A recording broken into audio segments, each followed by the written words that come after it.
Hello, sisters.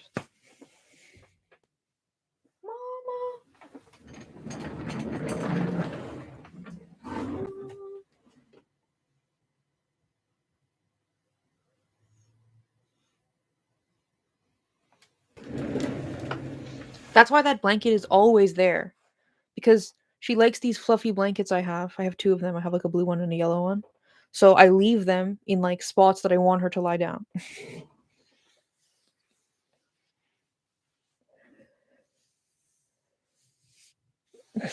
So many mods, so few men's. Oh my god, no, Rachel.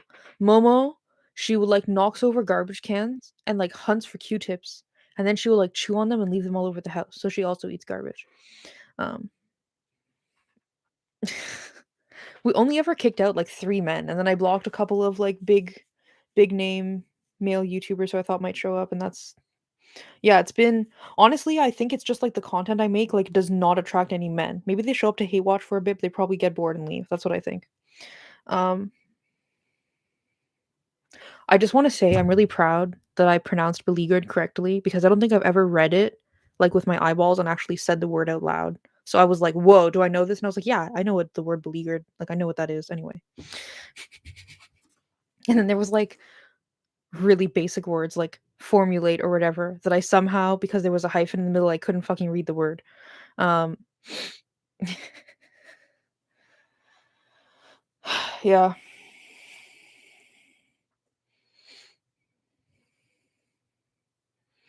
No, Rachel, he's okay. So, first of all, I'm hungry. I'm getting some food. Here, I have food. Um I haven't super eaten today. I had something to eat today. It's 4 p.m. already. Should have had more than one thing to eat, maybe. Whatever. Yo, I got this pizza yesterday. I didn't realize what I was ordering.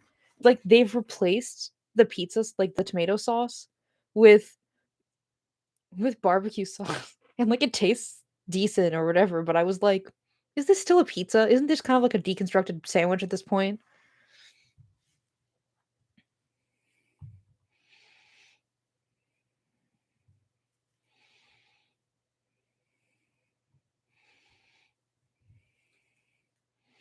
Have you never tried that before? Well, I've had pizza where they replaced the tomato sauce with Alfredo sauce. That's good. And I've had pizza where they have barbecue sauce on top of the pizza, like when there's still tomato sauce.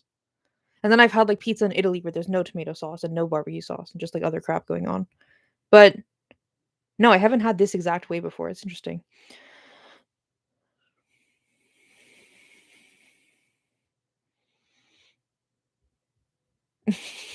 Dude, Chicago style pizza is bullshit, and also New York style pizza is bullshit. I can say confidently after having had both of them. And at both times, I went to like the place to get such pizza. Although I know in Chicago, it's like there's two of them, and it's like a feud or whatever. But like, I can love Chicago. It's my favorite U.S. city. Well, that I've been to, without liking their pizza. It's been so long since I've been there. There's Minneapolis style pizza. Can you describe what is a Minneapolis pizza, Rachel?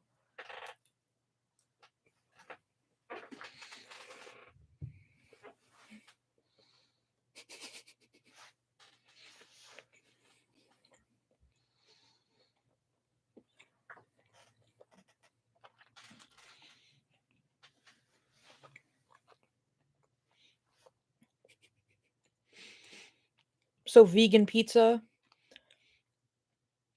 with non-traditional toppings is what constitutes a Minnesota pizza.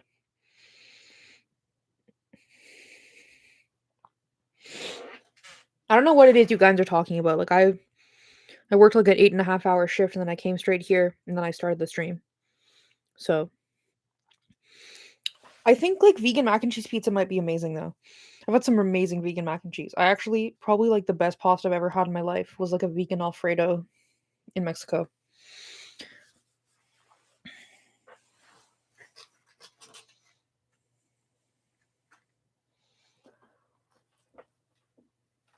Okay.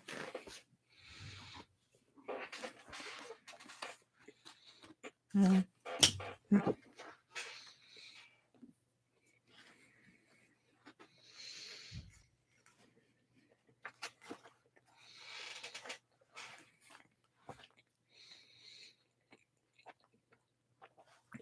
Cass, don't even get me started on Pizza Hut. Pizza Hut has gone to shit. I used to go there for the buffet when I was like a kid, the lunch buffet or whatever, because I think it's cheap. And you have kids who eat a lot of food. And yeah, the crust is shit now. And also, the Alfredo, they've discontinued the good sauce and they've also changed the noodles. Both. So like the whole fucking pasta is stupid now. I mean, it was obviously like, you know, fast food or whatever always, but it's gotten worse. Like I don't fucking spend any money there. It's garbage. You make your own focaccia. I have a friend who makes her own focaccia, but I'm very picky. And I think she put like rosemary or something in it last time, and I was like, I'm not eating that. Yeah, the Pizza Hut pasta is disgusting now. It's like deplorable. Have you ever had the cheesy garlic ball crusts? No. That sounds like a recent development, and I have stopped frequenting Pizza Hut. This is Little Caesars. Just because it's like the cheapest shit ever.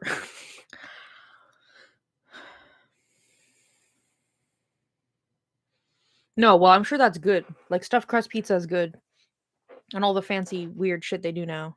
Well, not all of it. I assume some of it's stupid.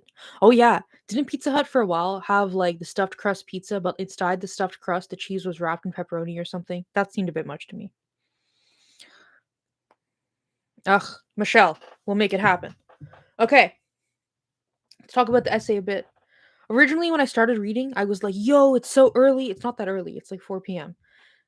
Which for me is like that's kind of late. It's like this is the time my day starts, 4 a.m.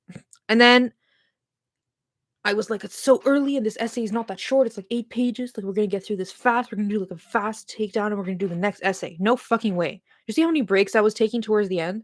I kept taking more and more breaks because it's like my lips were not making the shape that I wanted. And my brain was like skipping over words. And so I was trying to like slow down even more and like be more deliberate. But I was like, piroshki is the only thing I'll eat from Pike. Is that like that market thing in Seattle? All I know about Pike is like that's the Starbucks coffee. uh,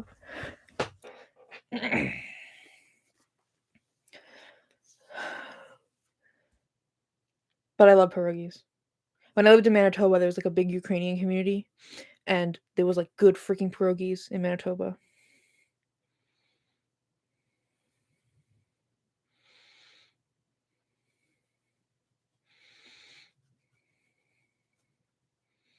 Where they throw the fish. Are you at least 3 weeks off that med yet, Benji? No. This is. I definitely should have like written down what was the last day I took the meds. It's been like at least 5 or 6 days that I haven't been. It's been 4 to 6 days since I've stopped taking everything, and I've been pretty okay, I think. Um, it's not what I expected it to be. I guess because I like titrated off so slowly. Well, I mean, the first part was like pretty brutal, but then after that, the last end of it was pretty like gradual. Yeah. Uh, I'm pretty okay. Although, ugh, I don't know if Toss Stones is still here, but so she sent me some drawings of some flowers that I was gonna like embroider, and I traced one of them like onto like a thing to start embroidering it.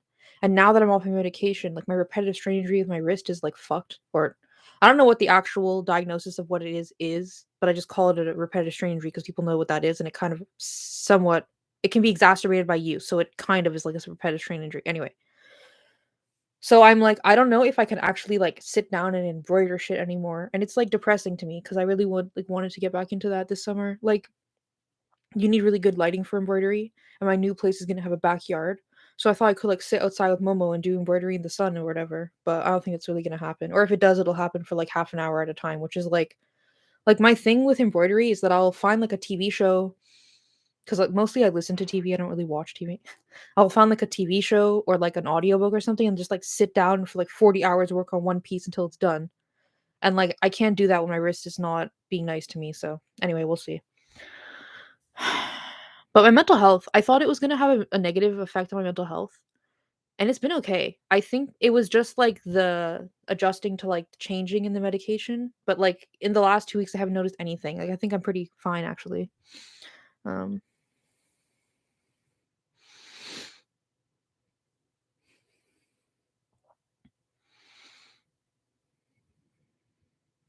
Kaz, are you close to Seattle?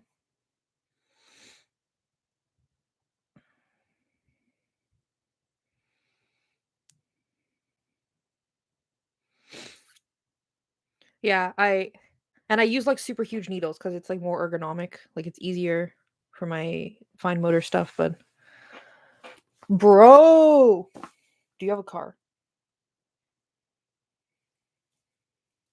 I never told you guys what the med was.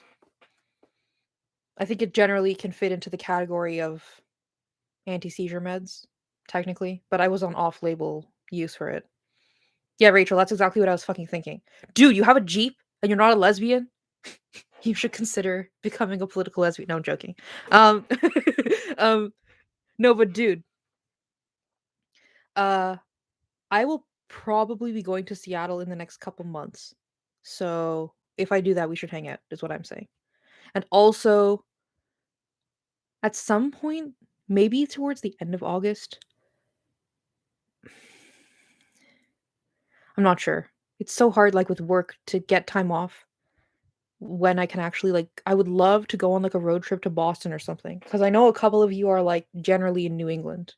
Would love to do like a New England meetup or something, but you know, I'm a fem. Does that count? Close enough. That's honestly as close as you're gonna get, like in an honest, authentic way. I approve. Good job.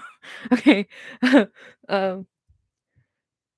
Well, maybe it is normal, possible person. I don't know, but I used to be obsessed with origami.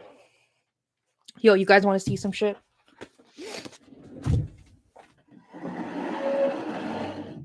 Momo, don't eat my pizza. As if she's gonna move. Dude, there's like some shit on my shirt. What the fuck?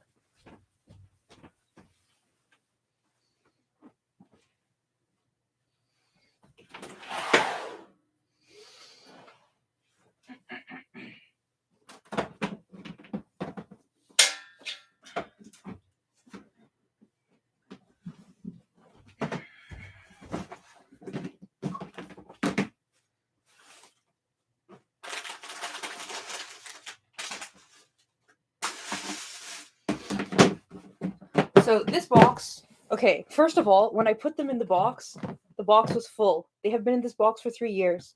So they have like squished themselves.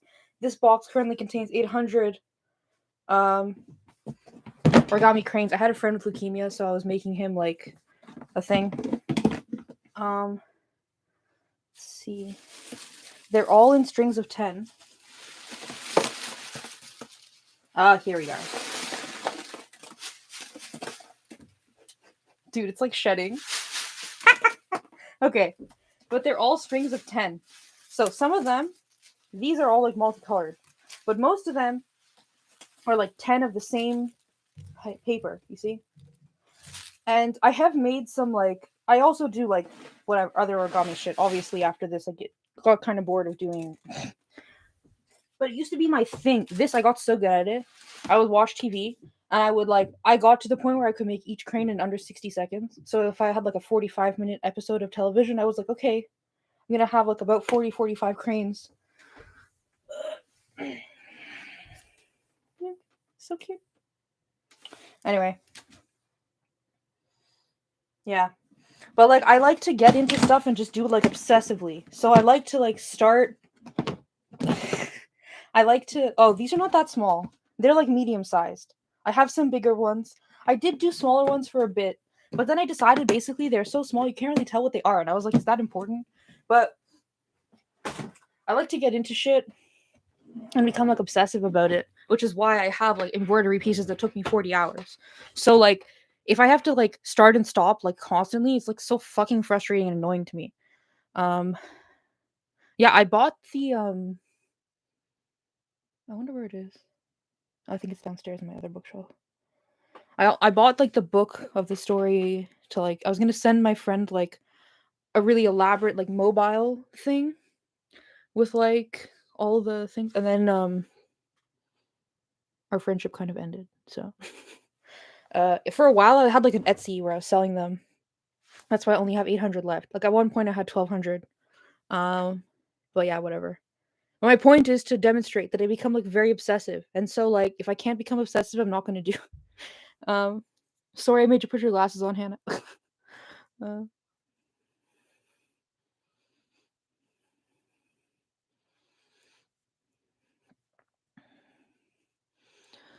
yeah. Anyway. Oh, yo. Remember I told you guys the other day that I had some cool patterns, and then I was like, I can't remember. Well, no, Aqua. It actually was very inconvenient because my other Etsy shops, I've had 4 Etsy shops. My other Etsy shops, the stuff that I was selling, I could like package it. I actually have like boxes of these envelopes in my closet. I could package it in like these envelopes that were kind of squishy but looked like just like flat paper but squishy, and then I could mail them as if they're like paper. When it came to the origami, I had to like mail them as actual packages, and it was really complicated. Like I had to like refold, like reflatten all the origami and like fold long pieces of paper over it and like staple the edges so that the origami would like sound like be in good shape while it was being shipped. And then I had to like include instructions like, take the staples off, open it up, and then like open each crane individually. Imagine if you order something with like 400 cranes, you have to do that for everything. I was like, I don't know how you're supposed to ship this shit. So it became like very untenable, honestly. Um Toss stones, that's so cool. Do you like order from a website? Like who makes the fabric? Um yeah. I think after I move, I think I'm gonna open maybe well, probably definitely not an Etsy because um I didn't get banned from Etsy or anything. I just like stopped closed my shops. But a bunch of the women a bunch of rad femmes have been kicked off of Etsy for like hate or whatever.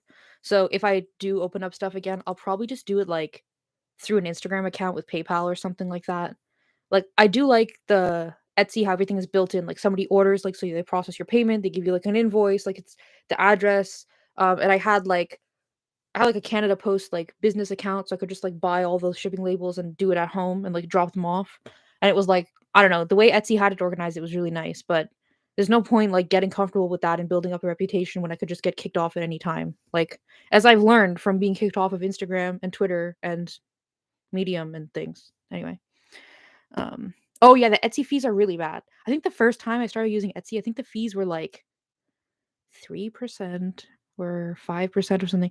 Like it seemed like a lot, but it wasn't like, oh, I shouldn't have a business here. Now the Etsy fees are much more. I don't know. Uh, oh yeah, that's why I got this note. Okay. Look, it says keep out, and I'm about to show you what's inside. I found this yesterday while talking with Rachel. I was like, "Yo, I think I have some stuff in here." Actually, I have a stand-up routine, like a list of stand-up routines in here. Okay, I want to show you guys some of my like patterns. I actually, who did I? Oh no, I think I gave them to a bunch of my professors. I made a whole series of origami that was like with paper that I designed. And then I made like really like interesting, like abstract, like non-symmetrical mobiles out of them. And I gave them to my professors because I was like, where did they go? I didn't sell them. I think I gave them to my professors. So this is one of the paper. I didn't turn these into papers, but these are like my designs. Ugh, why can't it focus? There. You see, there's only like 3 different colors, but it's all about like the direction. Um,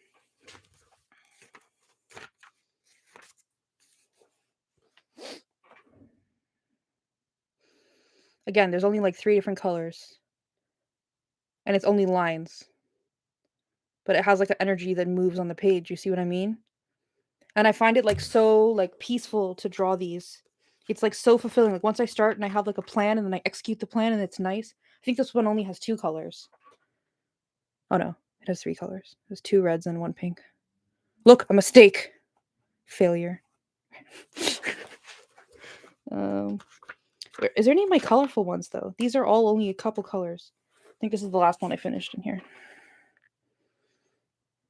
I decided I didn't like the drastic colors. I thought that, like, colors that were really similar to each other was, like, much more evocative. And this one with the pastels. It's, like, so peaceful, this one. When I drew these? So, at the end of my, like, 3rd year in university, which I was taking, like, a very low course load, so it wasn't that many. It's kind of like I did 2 years of university. This one is very primitive, but I was experimenting. At the end of my 3rd year of university, I was, like, having a breakdown, really, was what was happening. And I went to my best friend, who, like, one of the one who played cello in my one live stream, in the soapbox. It was the end of the school year. I was having, like, a breakdown, and she was like, "You know what? Come home with me." So I went to her parents' place in Mexico, like, in the desert. Like, it wasn't like a tourist place. Nobody there spoke English. And it was so nice. And we would, like, sit on the roof of her house at night and, like, look at the stars because it was the desert. And I started, like, going on the roof during the day when it wasn't, like, peak sun hours, and, like, doing that and, like, trying to, like, process my feelings or whatever. I don't know. Actually, wouldn't I also have this one too at that time, actually? More patterns. Maybe these are the ones that I made origami out of. This is so much more high energy. It's a different concept, though. And this, like, that is acid-free paper. This is not. So it kind of bled a bit. That one's fucking ugly. That one is cool. Another new concept.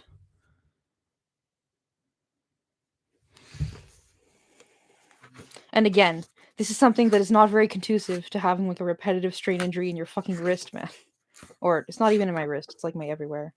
Sometimes it happens in my back or my knees or my shoulders or whatever. But that's basically the same as the one you just saw.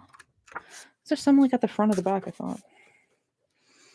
Mm-hmm.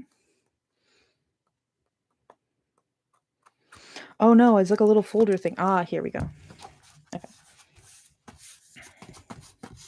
Are these cue cards from university classes? Ugh, I feel triggered. Okay. These are the ones that I think I scanned and shrunk into origami paper. So that one.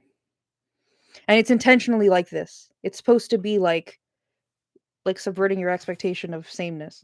This one. Why isn't the camera focusing? There you go. This one I didn't finish, but it's on the back of a 4A. Like, I love this one. It's really, really high energy.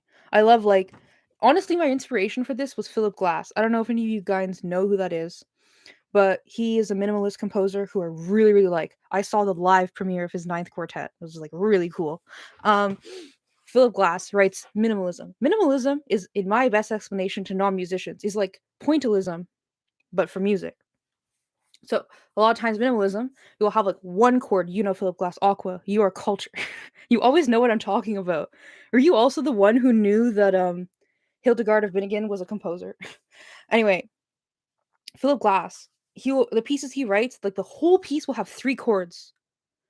And so, like, the whole, like, first half of the piece will just be one chord, and you'll just have the violins doing, like, 2 notes of the chord, da dun da dun da dun da dun da dun da dun, and then you will have, like, the violas come in, and they're doing, like, the bottom notes of the chord, like, doo dun doo dun doo dun doo dun doo, and then so it's like the notes don't really change, but the rhythms change, and who's doing the notes changes. So it's like,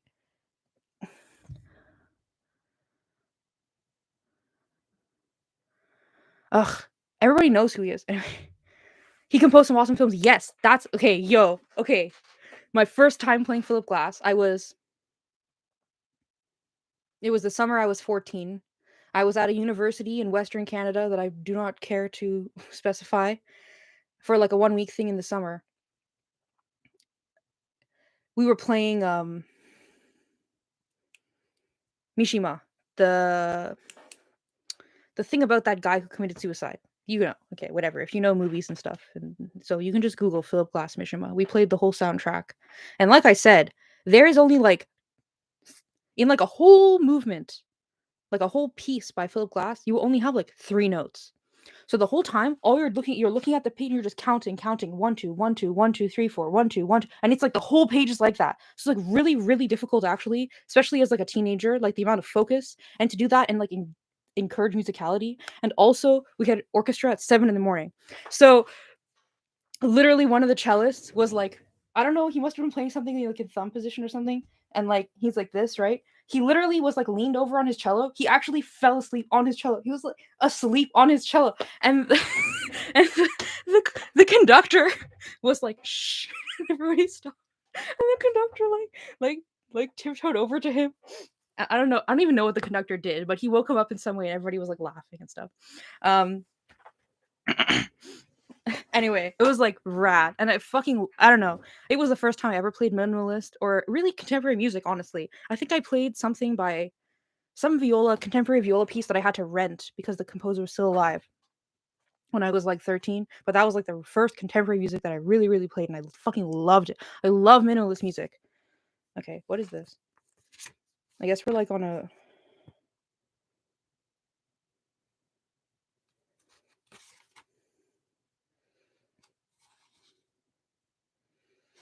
Oh my god. I was friends with this dude who like joined the military and he mailed me something I never responded to. I feel kind of bad. Well, whatever. I haven't talked to him in like years. A list of my medications. Okay, this is cool. This is like extremely origami. I don't know how to explain it, but like the way the energy flows onto paper, like feels like origami paper. I don't like. I really wish though that these lines were like actually straight because it looks like they're like two, two, two, two, and that to me messes with the whole thing. So it's basically a failure. Look at these. Okay, that's all I have to show you guys. But yeah, I don't know. I don't know what I would do with these. Some people were like, you should scan them and sell them. I'm like, sell them as what? Like, sell them as like a paper with cool stuff on it, or like an empty birthday card or something. Like, I don't know what I would do with it, but I just do it like for fun.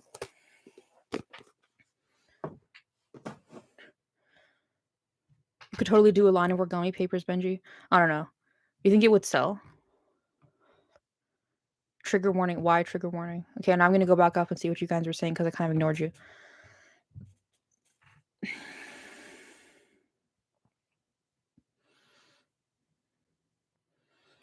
Oh yeah, I know.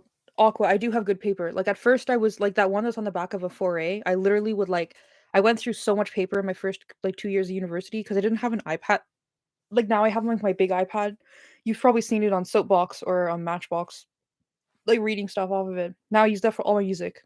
So I like don't really print stuff anymore. It's like a waste of paper. But back then I did, and I would print so much stuff and I would have so much scrap paper at the end. So I was mostly doing it on that, but it like bleeds really bad. And I went and got like really nice fine tipped like 48 colors of like fine tipped nice markers and it was still bleeding and I was like, fuck this. Like I went to Michael's and I bought like nice paper. And those notebooks are like very high quality paper, like the not the black one, the blue one. Anyway.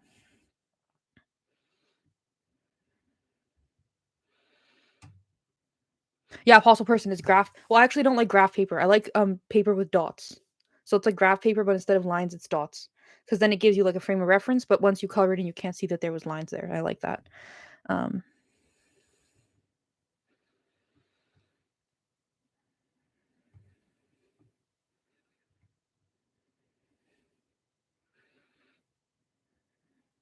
Oh my god. Kaz said one dude tried to commission me with, well, if my project is successful, then I'll pay you. His writing was god awful. God awful. No way would it have gained even one fan. You are so sophisticated and well bounded, Benji. Oh, thank you that you think so. I'm very flattered. Thanks, Hannah. I don't think I'm like sophisticated and well rounded. I think that I am like an obsessive person who has had like a lot of interests. And so it might appear that I'm sophisticated and well rounded. Oh my god. And then he asked you to draw porn shit.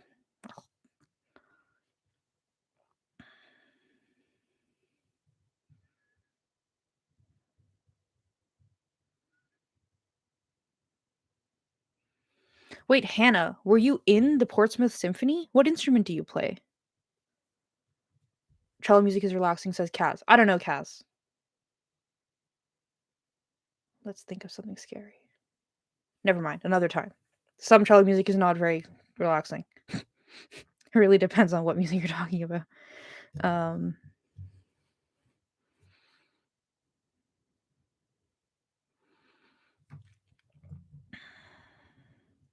I think maybe what I need to do is get some kind of like, people with chronic pain stuff, they'll get like special holders for like their pens and stuff.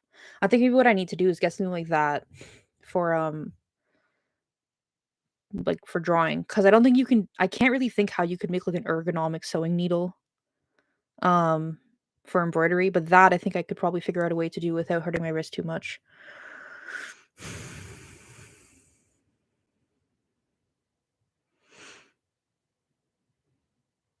Reminds me of Tapa fabric.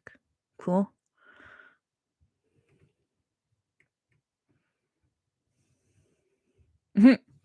Was it Valerie Salonis that said male artist is an oxymoron? That's hilarious.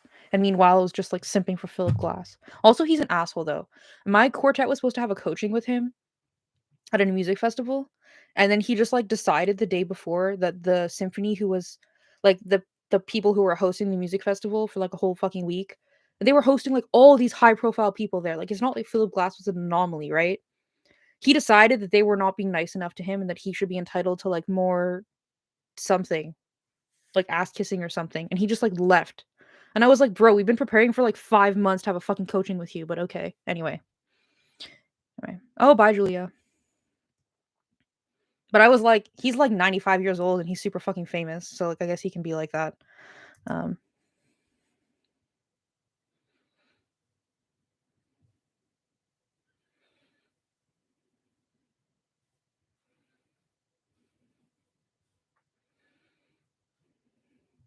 Ugh, dude, carpal tunnel is the worst shit ever. My injury or whatever the fuck is wrong with me is not exactly carpal tunnel, but things that happen in my wrist in a lot of ways are quite similar to carpal tunnel.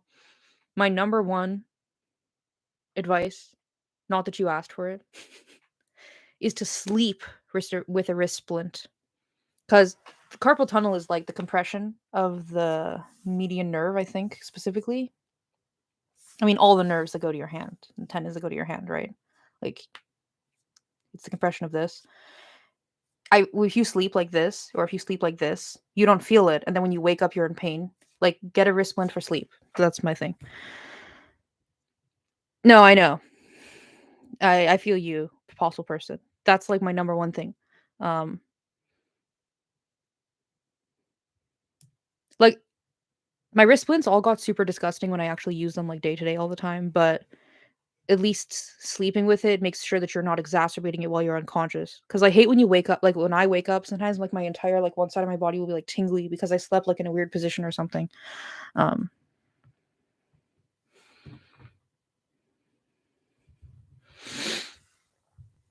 all right, we haven't even talked about the fucking essay. So the essay, it was interesting. I don't know. As you could tell, I was rolling my eyes a lot because the whole like the choice to be a lesbian, like the preference, like the what was the at one point she was like another source of difference, which is like a reason that people are excluded is because of like where they fall on the bisexual continuum. She doesn't use continuum. What does she say that? Like level of bisexuality or something.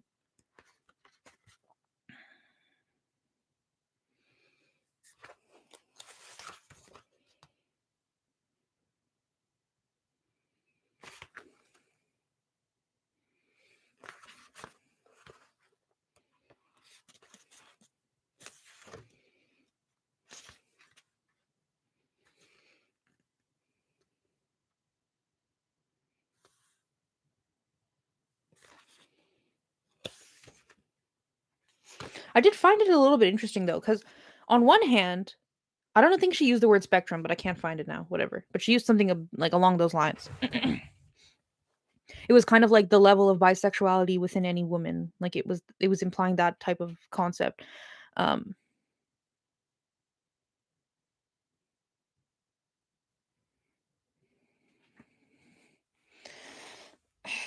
yeah, I've been thinking that maybe what I have is arthritis, but when I had it as a kid, it was so mild they couldn't diagnose it, and now it's worse. I don't know. I need to go to the doctor.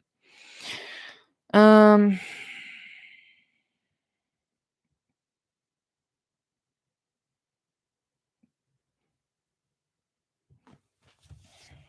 Right.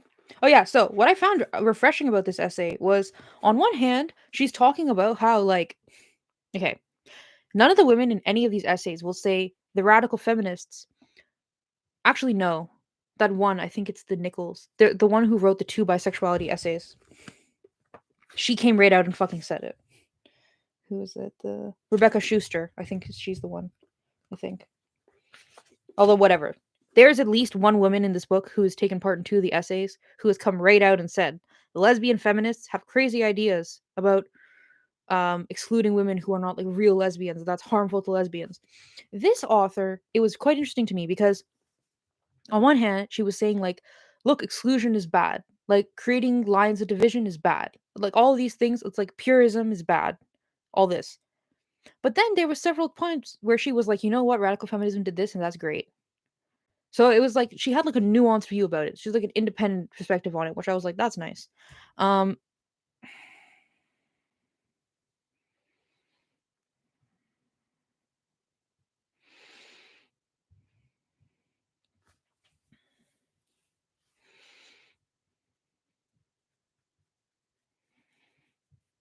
Drawing with both hands can help. It would be interesting if violin was backwards and I had been bowing with the left hand. I get you, I would have really good dexterity for writing with the left hand. Sabrina, it's been like a month. Nice to see you. Okay, yeah. So let's go through the essay. I think I'm going to kind of actually do this one page by page because I'm really tired. I'm into rambling and I definitely don't want to start reading again. So let's just take this slowly. All right. So she says at the beginning, what is her goal?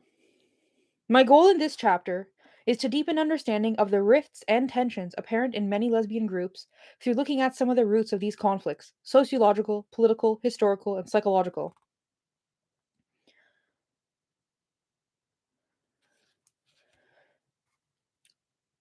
So she's basically in the introduction of the essay saying, look, lesbians find community important. They lack a lot of like their uh how do they phrase it in the other essays? Their connection with the family of origin. So a lot of them, they basically sublimate family community for family. And she was like, that can make things very intense in good and bad ways. And so she's kind of like acknowledging like this is like a constant thing. This is like a necessity. It's gonna keep being a thing. Like let's look at what's going on here. I'm like, okay, good. Sociopolitical sources of conflict. Okay, this I literally stopped and rolled my eyes, and it was like the second page, and I knew that I would be rolling my eyes the rest of the fucking essay. Let's start this paragraph. The cost of the lesbian choice is high and provides fertile ground for anger and conflict. No shit, lady. And I love how she just came right out and said it. Like, you know, at least if I disagree with her, she's not like pitter pattering around it. She's like, anyway. Okay. So she talks about basically how society um yeah, stop lying. Also, stop lying, yo. It's been 1 billion years. Great to see you. Um, this talks about how, you know, having to be closeted, like it's like stressful, and society is homophobic and blah blah blah.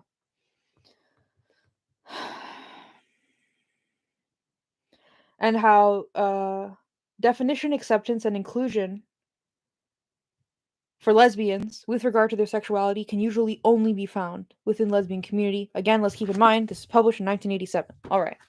And she says at the beginning, I'm drawing my conclusions and my analysis from my experience with lesbian feminists throughout the 1970s. So let's keep in mind. All right. Which is like, you know, true, fair enough. Also, I love the way she uses the term groupness. I was like, that is cool. I like that. I've never seen the word used that way. It's cool. Um Okay, so this is interesting. I want to compare this to modern day. I'm going to read this paragraph or a couple phrases. Lesbian communities are typically defined by geography and composed of groups or networks who are connected through social and political activity. In small towns or universities, there may be a sense of one large community. In larger cities, there may be many communities. The center of community can be one or more bars or coffee houses, like as if we have women's coffee houses anymore.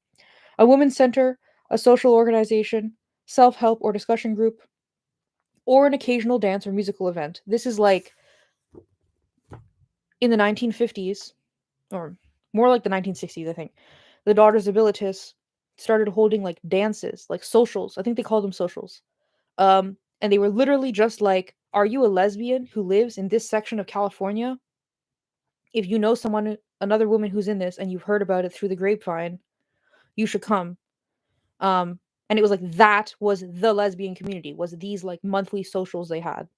And I mean, lesbian communities in particular, in the last like decade, I'd say, has maybe more like 15 years, has really veered away from um has really veered away from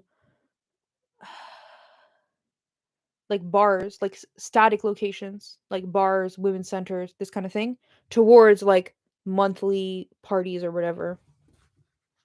It's kind of like interesting. It's like that's where we started and that's where we are now. Um, Thus, community is not a fixed entity, but rather a sense of connection or groupness, defined and maintained by extended affiliations and frequent or even periodic contact. Community can also be more myth than reality when there is limited contact because of severe estrangements between community members. Oh, yeah, that's something else that she brings up. I mean, it comes up later in the essay.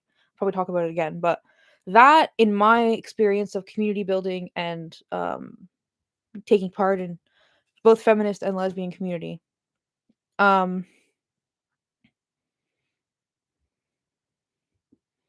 Tossstone says, what would be her take on how we are seen today? Yeah, I know. There was some stuff towards the end of the essay that I was like, ooh, it's almost like um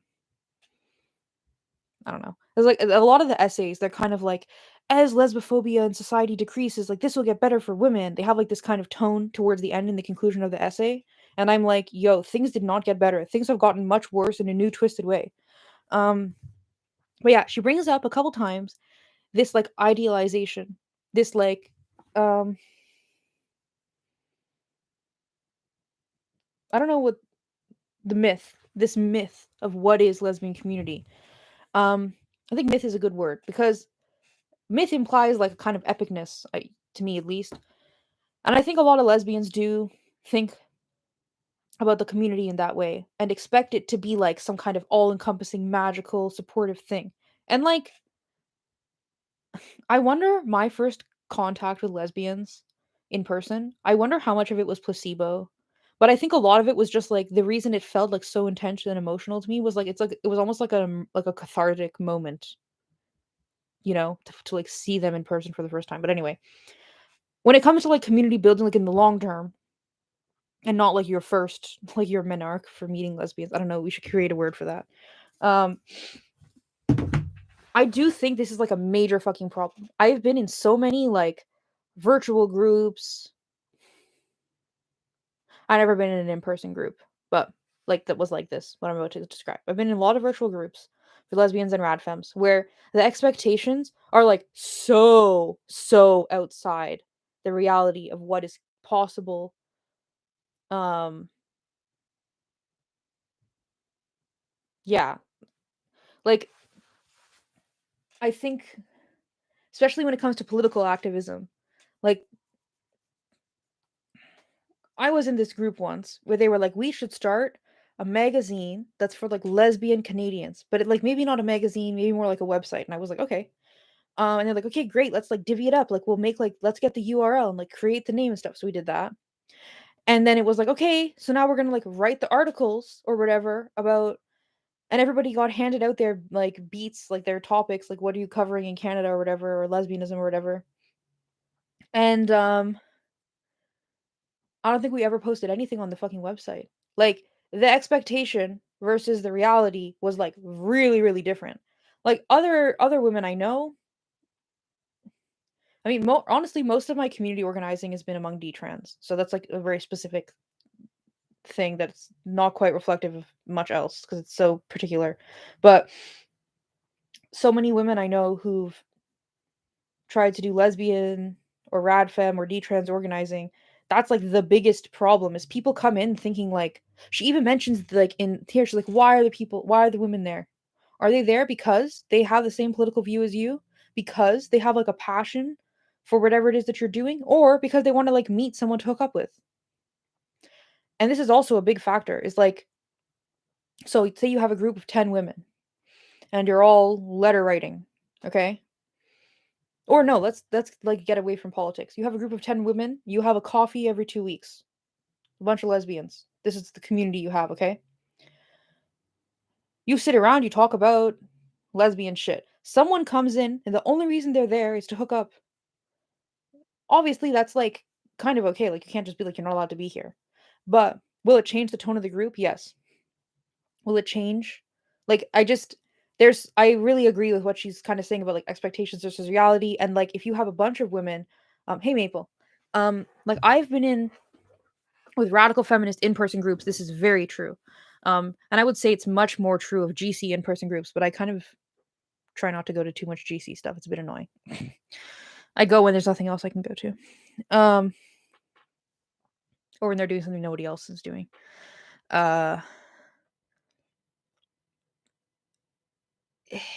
the fuck was I talking about? Oh yeah, a lot of the women there in radical feminist or GC in-person groups are only there because they've never met a rad fem in person. They're not really there because they have like a developed praxis, which is like not super necessary, right? They're not really there because they want to develop praxis. They're not really there because they want to do activism.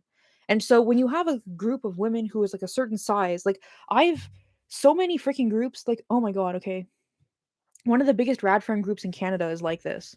I'm not going to name names, but I've been affiliated with a couple different ones. So if you're watching it trying to guess what it is, you're probably not guessing the right one. But there's a one rad friend group in Canada which like claims to be quite large, and I think they have vetted a lot of women. But when you actually look at like who's doing the work, it's like less than 10 women.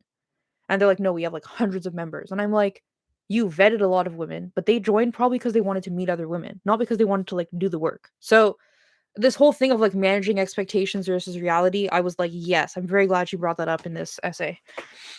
Sounds like another good essay today, says Maple. I don't know, it was engaging. I found it actually to be, I don't even know what the word is, like pedantic. I don't even know what word to use to describe this essay. It was I didn't think that the author was bullshitting us. It felt very, very authentic, like this is what she actually thinks. It had a mix of like abstract stuff that is like completely useless. Like her like 2 pages of rambling about this mother-daughter bullshit. Um and then there was some stuff like this specifically that like specific things that I was like, "Oh, that's really interesting." Like, I'm glad you brought that up. So I don't know, it was engaging. Uh,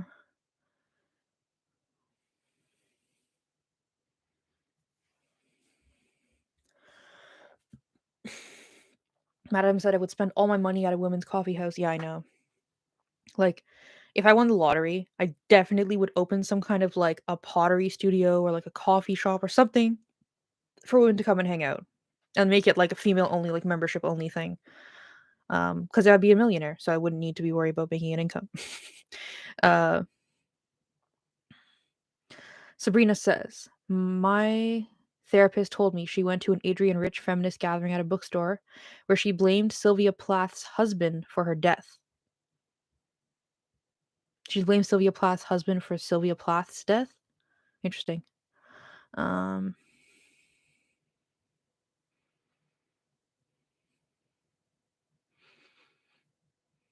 yeah, I know. I would love to just have like a space where women can just like come in like anytime. Like, oh, I don't have work. I have like an hour. I don't have work. I want to go there and like see the women, you know? Or like, oh, someone of I know is coming from out of town and they have like this really cool like series of essays. Maybe they could go and do like a lecture there for the other women. Like I would love to just have a space where it was like for women to do shit, you know? Like even like random crap, like, oh, I'm a yoga teacher. I want to do like a weekly yoga thing for women. Great. Like I don't, you know, it would be nice. Creative space for women, says Toss Stones. Exactly. Mm.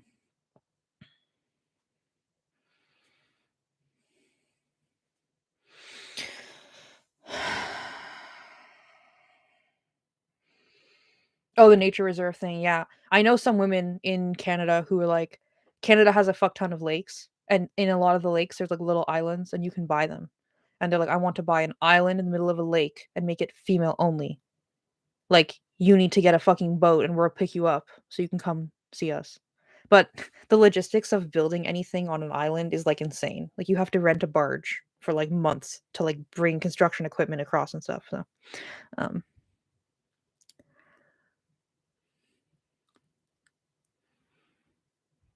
oh my god. Sabrina, that's a great idea. I actually got approved. Oh my god. The never-ending saga of my Toronto teenagehood. Um, when I must have been 16. Yeah. When I was 16, I applied to this. I don't even remember. Maybe it was through a hospital or like a social services thing. I can't remember who it was even through. But I applied to this like mentorship thing. And basically, I remember, so I thought I was like a gay trans man, right? So I applied to this mentorship thing. And then a they were like, "Who do you want to be your mentor? Like, which identity label?" And I was like, "A gay guy," because I'm a gay guy, right? Anyway, they like approved me, and I never went. I don't remember. Oh, I don't remember what happened, but I never ended up going to it. But I remember the woman in the office basically being like, "Look, like I get it that you want to be mentored by a gay guy because you're a gay guy, lol. But that is like the number one demand. The number one demand we have right now is like TIFs, demand like wanting gay men to be their mentors." And I look back at it now and it's like, "Oh my god, it's so cringy." Like on every level, it's so cringy. Can you imagine being an older gay man, like in his 60s or 70s or something, and being like, "I want to help the young gay guys." And like you sign up for this thing and they're like, "Yep, we have a bunch of little girls who think that they're just like you." Oh my god, so cringy. But also, I imagine there's probably lesbians who signed up for that to mentor the young lesbians and no one wanted to talk to them. Or if someone wanted to talk to them, it was probably a Tib. Can you imagine? Like the whole thing is just so disgusting and sad. But the mentorship thing, that's a great idea. I I can't even imagine reaching critical mass to get something like that off the ground in any like one geographical location. Wait, what is this Rachel's dream? I want to open a women's cafe in Montreal with vegan baked goods and bird safe coffee and a space for performance and a library. No, I know, Rachel. I think we talked about that. But you definitely have to be a millionaire to like own a like have a space in Montreal. Like the profit margins for a coffee shop are not great. Oh my god. Hannah, you have 11 acres around your house? Dude, that sounds amazing. Puzzle Person has brought us back on topic. Thank you. Puzzle Person says, "It sounds like the lack of female spaces and feminist spaces is the reason so many are showing up for activism they aren't actually prepared to do." Yeah. Um, and it's sad. Like the most accessible rad fem, GC, whatever. Like the places that you might think, "Oh, I might meet other women like me." Um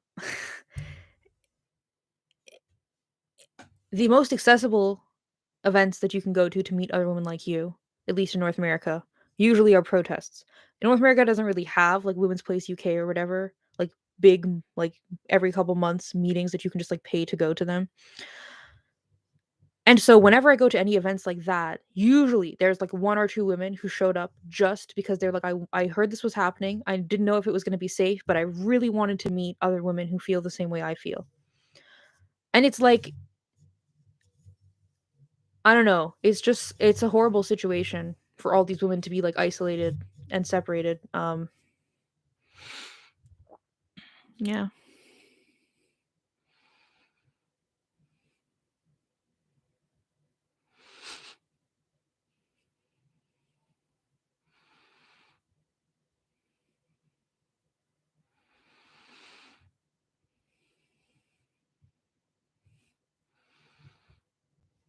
Okay. Let's get back to the essay.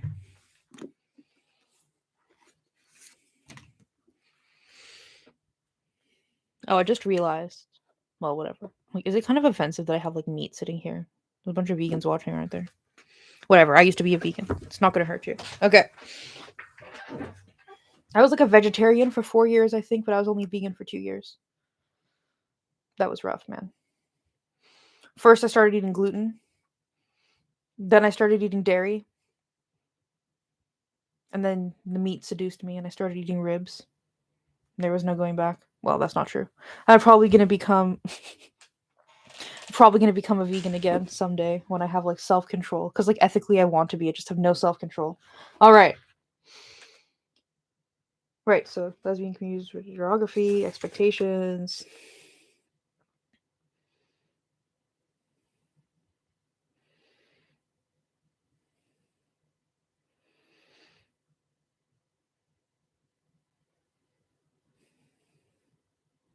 Okay, so she talks about how because the expectations are so high, there's disappointment. And they take the disappointment out on the other women. Because they're like accessible targets who will not retaliate, or if they do retaliate, it's not in the same way that like basically she's like if you express your feelings in the community, there's like a limited scope of how it can affect you. If you express your opinion, your feelings in like society at large, the possible repercussions are quite big. So she's like, so you target your own because they're easier to target, basically. She kind of goes along the same uh frame of mind when it comes to like breakups, like ex-partners or whatever. Um at one point she lists it as like says something along the lines of like whether you're with like your partner, your ex-partner, or your new partner, but the way she phrases it is basically like you've all traded partners, and I was like, lol. Um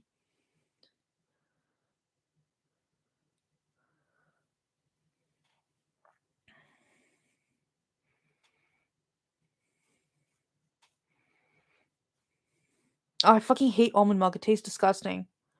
If you drink almond milk, something is wrong with you. That shit is gross. Cashew milk is where it's at. Cashew milk and good coconut milk. And sometimes very good oat milk. But a lot of oat milk is disgusting and is like very like pasty tasting. I really think cashew milk is where it's at. I don't know why it's so popular. It's gross. I mean, you can say that, Hannah, but I don't agree with you. Okay.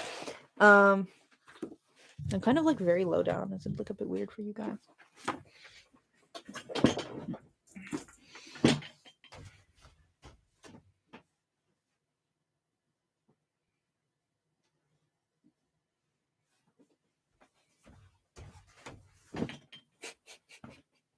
Yo, look what I've been sitting on. It's like squished. All right.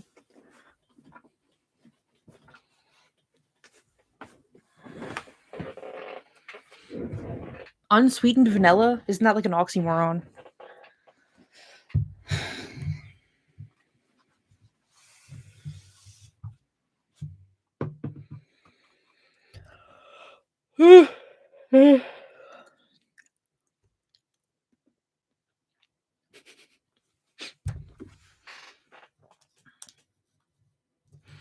It's not that bad. I can bend it back. All right. All right. So then she talks about internalized homophobia and how, like, obviously, I mean, to us, I mean, to me, it seems obvious. I assume to you, it seems obvious. Like, you externalize that in the lesbian environment. Like, all your negative self thoughts about lesbianism, you externalize them. You've reinforced that you see lesbians in a bad light.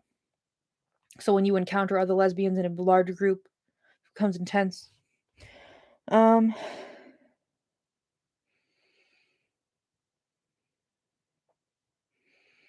so she brings up this intense demand for sameness. Throughout this series, I've been trying to entertain them in good faith. And I kind of get what she means.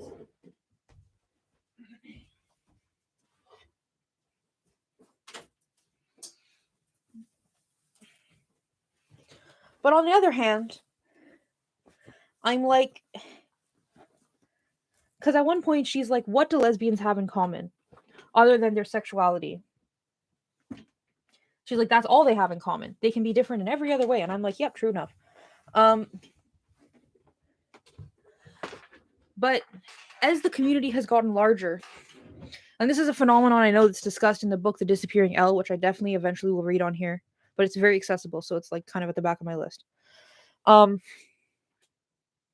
The idea that a lot of community bonding, or at least initially, like when she's talking about the 70s mostly, a lot of that was based on scarcity, right? So it was like, this is who I have around me, so we have to get along because this is who there is. Now that the community has gotten much bigger, I mean, even in like the 90s, you would see like conservative gays, liberal gays. You would see oh, in the 90s in New York, as we learned from the Lesbian Avengers, they had like Latina lesbian groups, Black women lesbian groups, all different Irish women lesbian groups. They had all kinds of different lesbian groups because scarcity was not holding them together in such a way.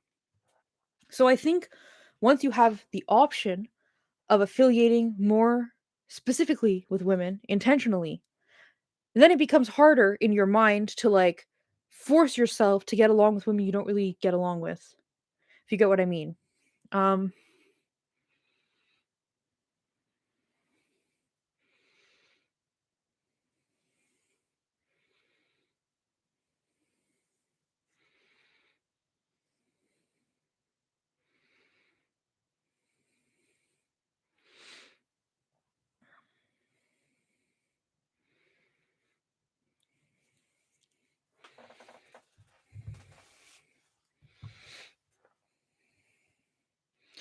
yeah, anyway. All right.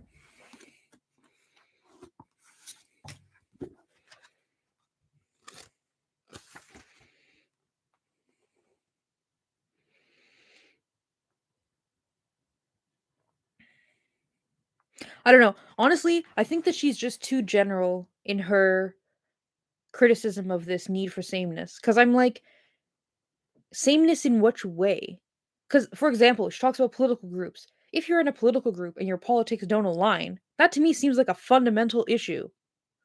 That you shouldn't just be like, well, we should get along, right? I'm like, sameness in which way? Because also there was an essay, I think it was in the first half of the book. Oh no, it was the bisexuality essay by I think Rebecca Schuster, I think. In the bisexuality essay, the author is like, ooh, these crazy rad femmes, they want all the lesbians to have the same haircut. They want all the lesbians to wear like plain working clothes. They want all the lesbians to have sex in the same way. They want all the lesbians to have relationships in this. And they basically were like, they want to make lesbianism a monolith as like the ultimate epitome of, no, sorry, not the ultimate epitome, that's stupid, as the epitome of like equality and anti oppression or something. And I was like, yeah, that's not good. But is that what this author is talking about? Like, I don't know what it is she's talking about because she's so vague. And I'm like, I really value intellectual difference. I really, really value it. It's so important to me.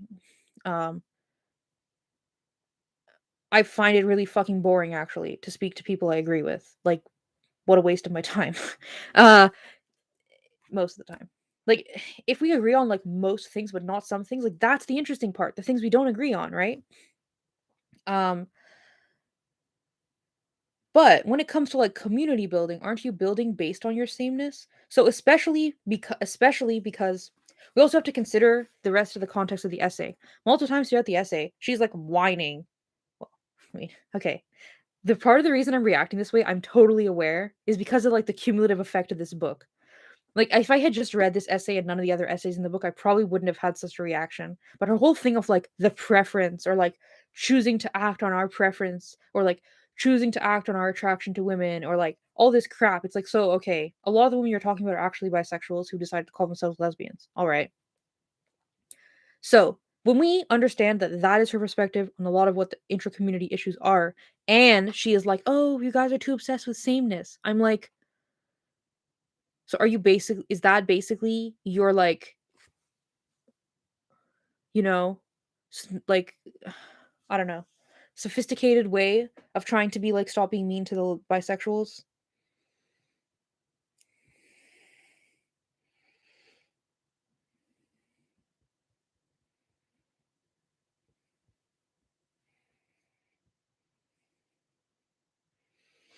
Anyway, all right. Historical political sources for conflict.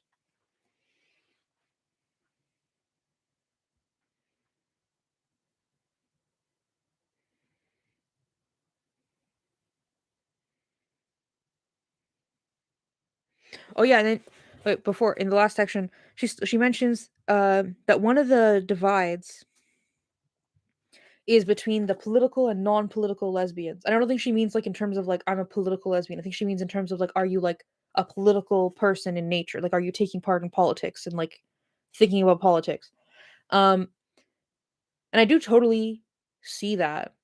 And it's kind of interesting when I compare it to like current times because I think most lesbians who consider themselves to be non-political pay lip service to queer theory. And they don't do this because they think like queer theory is the best shit ever and this needs to like change the world. They do this because they just want to like keep their heads down and not get in trouble, but also to associate with some lesbians or LGBTQ people, whatever. They view themselves, I think, generally, most of them, who are not like rabid TRAs, as non political. Meanwhile, if you look at their actual actions and the impact it has, they are like taking part in politics, right? So it's just interesting. I'm sure this is not new. I'm sure this has happened before in intra-community politics, but when I compare what she says to like now, that's what I think. Um,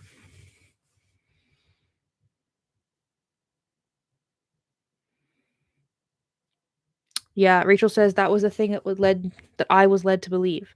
The few lesbians I knew were very similar to each other, and I couldn't relate. I misunderstood that to mean that I must not be a lesbian. Yeah. Um, Rachel then goes on to say, "Yep, by not speaking up, they're saying a lot." Exactly. Um,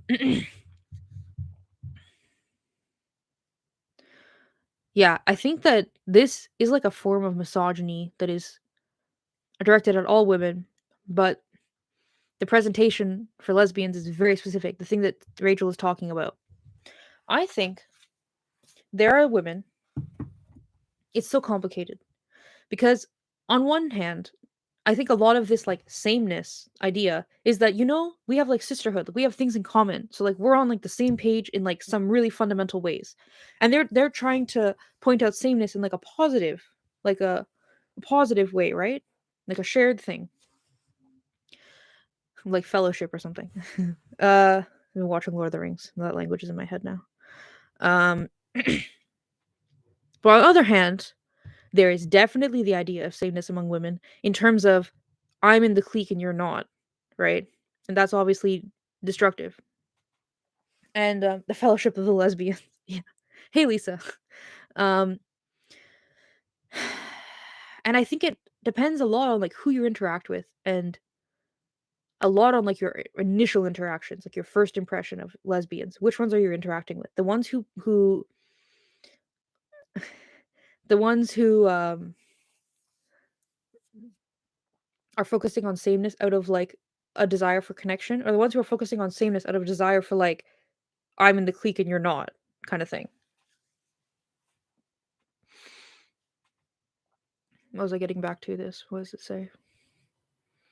Right. So I think it's also like a tool of patriarchy because I mean, like we were just fucking talking about this. Who are all these women who go to these radical feminist groups who are not really radical feminists because they just want to meet someone else who is gender critical or like slightly feminist or something, right? Why are they doing that? Because I've said this many times on my channel, I really, really think that women's power lies in our connections to each other. Patriarchy, as pointed out very eloquently by Marilyn Fry, has figured out the best way to exploit women and brainwash them is to isolate them. So I think that this idea of like, if you're not exactly like me, then you can't come to my group, or if you're not exactly like me, then you can't use the same label as me or something. Like when it comes specifically to sexual orientation, when it comes to lesbians, this is like a tool to keep women isolated from each other. And the more women are isolated from each other, the less power they have. Like in relation to each other and also in themselves. And I try to like take a macro perspective on it and be like, who does it serve to have women being like, you know what, because I'm not a butch, I'm not even a lesbian, I can't be, right? Or, because I didn't have XYZ lesbian experiences as a child, I must not be a lesbian because like sameness is so important. I'm like, who does it serve for to have these like very narrow definitions and narratives and archetypes and whatever? It serves patriarchy because it sows division and isolation. Um, yeah, exactly. Lisa says patriarchy relies on us being isolated from each other. Agreed. Um, so that's why like I talk about all the time. I really, really value diversity in a lot of ways. Like I really value diversity. Um, and like also just like on a fundamental like feminism level, it's like feminism is for everyone. So which also I need to read that book. But like it's like it's in my phone. I need to like start listening to it. But if your feminist group or your lesbian group or whatever only has like one type of this person, right? Then like on a fundamental feminist level, it's like, are you doing this for like women? Are you doing it for like these women? And if I mean it depends obviously on your group, because again, you need to part of this is almost contradicting what I was saying before about like expectations versus reality and like the myth and the epicness of it all. But you need to have realistic expectations also. So, but like if your group is only for this type of women, it's like that's not good for you or for the other women who are not being included, you know? Anyway, whatever. Okay, let's keep moving on. Um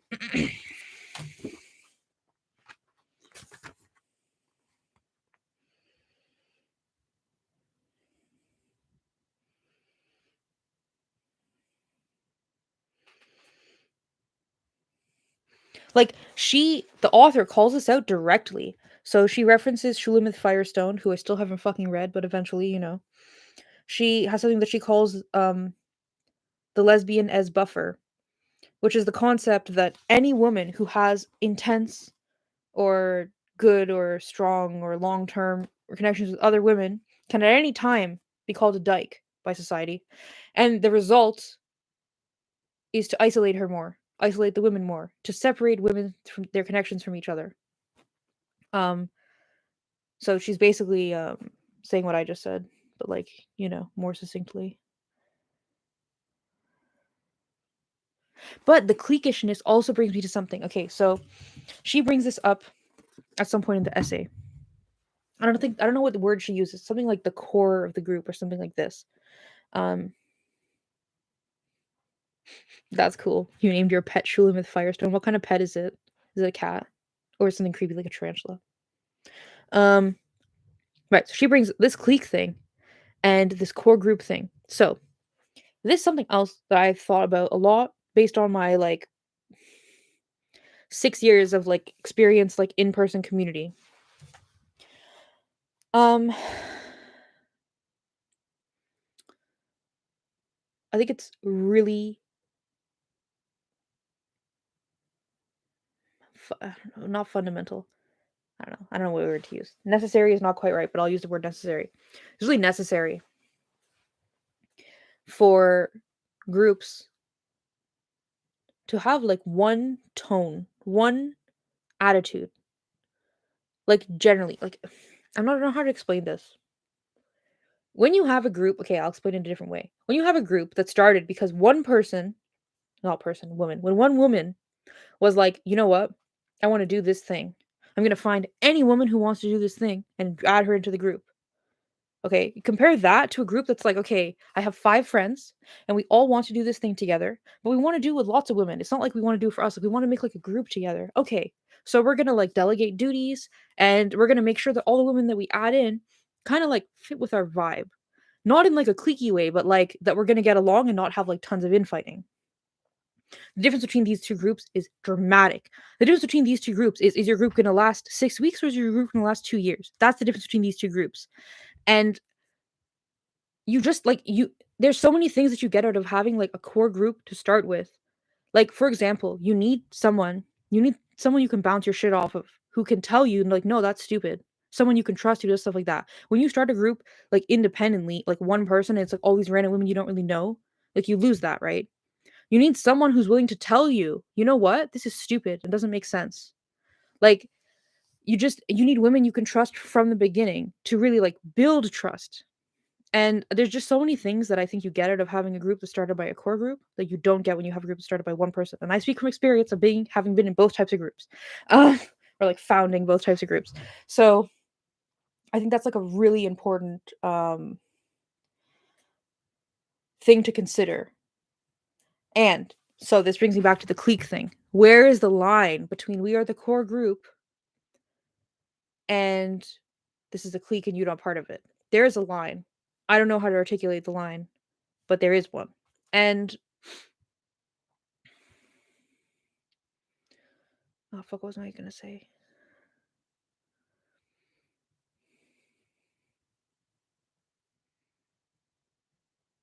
I don't know what I was gonna say, but it's a hermit crab. I named them all after feminist icons. That's very cool.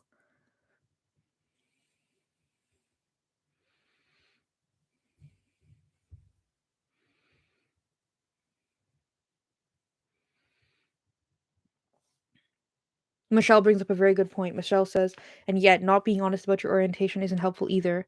Considering the number of unicorn hunters on old sites, being careful when including new members is understandable. Very true.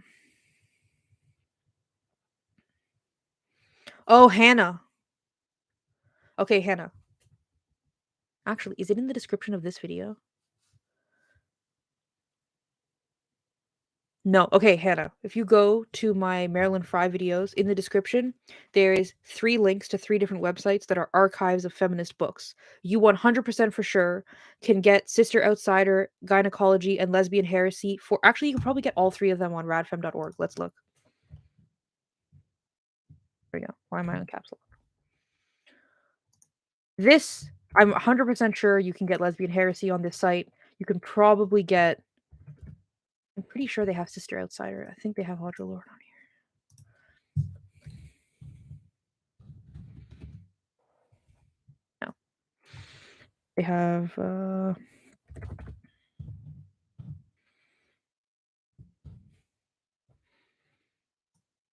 I mean, gynecology, you can literally Google gynecology PDF and you can find it. Radical second wave feminist texts are very easy to find online.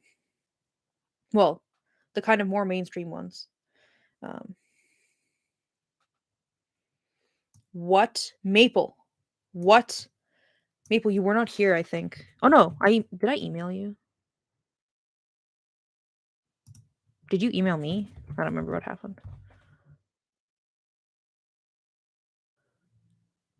Oh no, I've been on this website before. Yeah.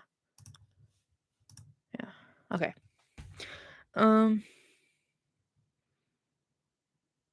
No, I'm so sorry, Maple. I mean, I emailed you, which is like quite amazing, honestly. The fact that I opened my email and sent something to someone.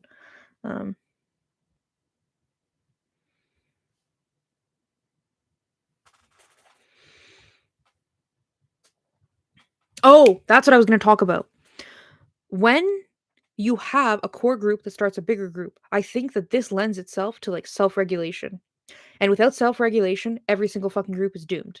You need self-regulation. It is imperative.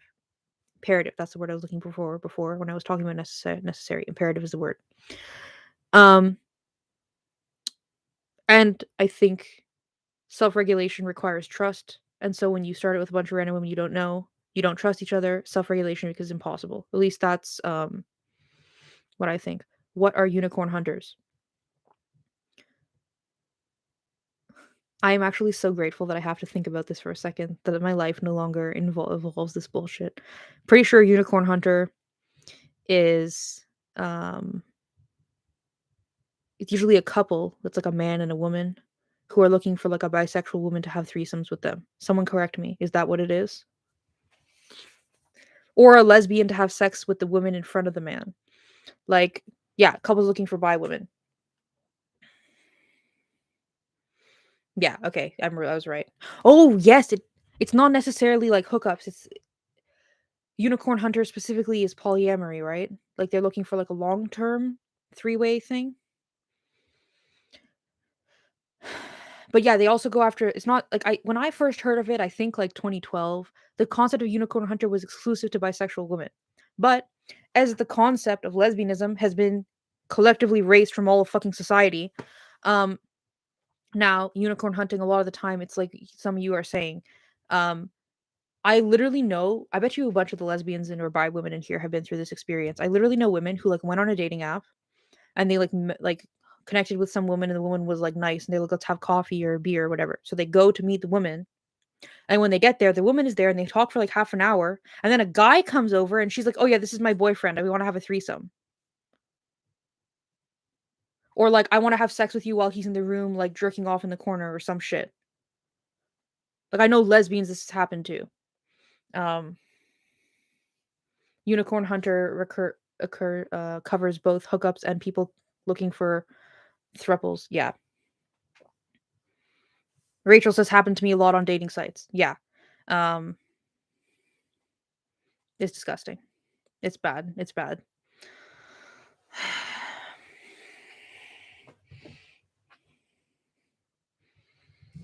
Lisa says those couples want a prostitute for free. This raises a lot of good questions about how society sees women basically as prostitutes already. Like they don't need to be in their own special category of prostitutes. That's how society sees all women. Um, oh yeah, no, I know bisexual women hate that shit too. Um, what woman would want to do that? A woman with very low self-esteem who is sexually unhealthy.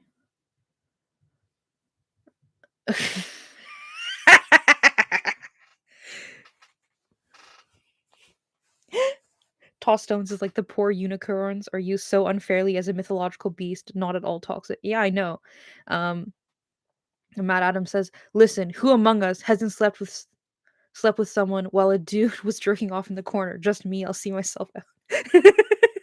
Oh yeah, the common lesbian experience. Okay. All right.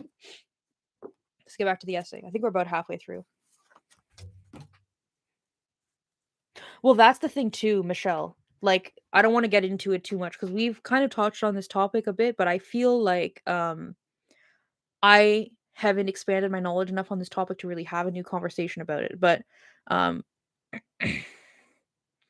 I think that we've talked before on the channel about how bisexual women have the highest rates of violence and like domestic violence and sexual violence. And I'm like, I think of these situations and how many bisexual women like do it at least one time to see what it's like because it's like such a high demand for this. And like I can't imagine going into this situation and being like this is very safe and nothing bad is going to happen. Any situation that involves sex with a man is like automatically dangerous. Any situation that involves sex with a man and competition is even more fucking dangerous. Like anything that he could view as like a threat or an insecurity is very dangerous. I mean, look at what fucking Rachel's I've done it. The guy got angry when the girl and I enjoyed it. That's a threat to him, right? So then to me, that seems like the chance for violence is very high, right? Um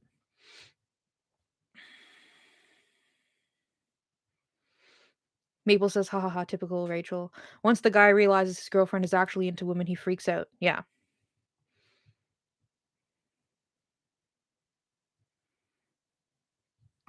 But Kaz, are you saying that you think it's usually women who initiate this like unicorn hunting stuff?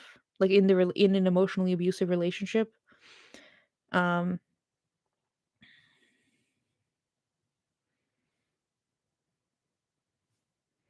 Oh, Matt Adam, you were joking, but you've actually done it. That sucks, man.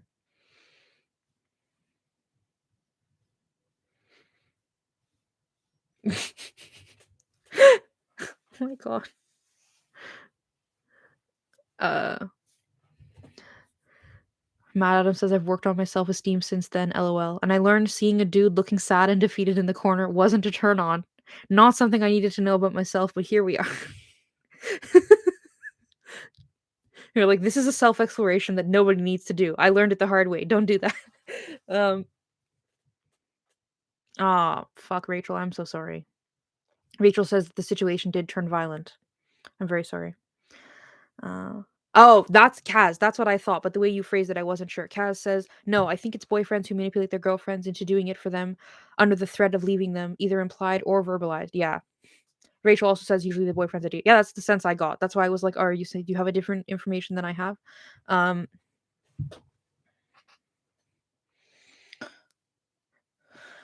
yeah, Maple says when it's no longer his fantasy of her only doing it for him. Like, you know how men view sex, right? Everything is literally about their dick. So it's like even if it's happening over there and nobody is touching them and nobody is thinking about them or doing anything about them, oh, it's only happening for their dick. So when they realize that what's happening over there, it's not actually for them. It has nothing to fucking do with them. And the man is irrelevant. That is like a huge fucking threat to like his. I'm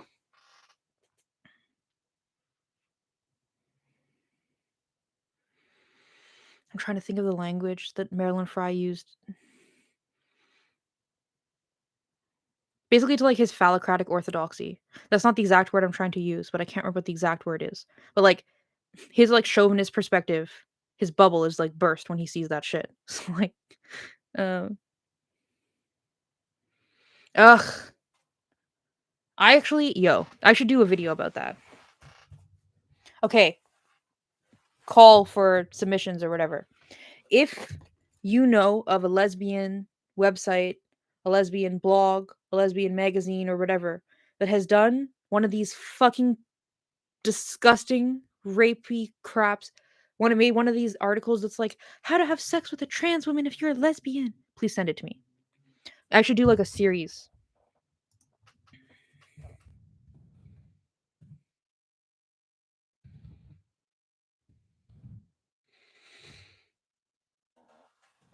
Send it to me. I'll do a series on those because I've actually been thinking about doing Benji's Matchbox recently, but I haven't really found something that I really want to like talk about.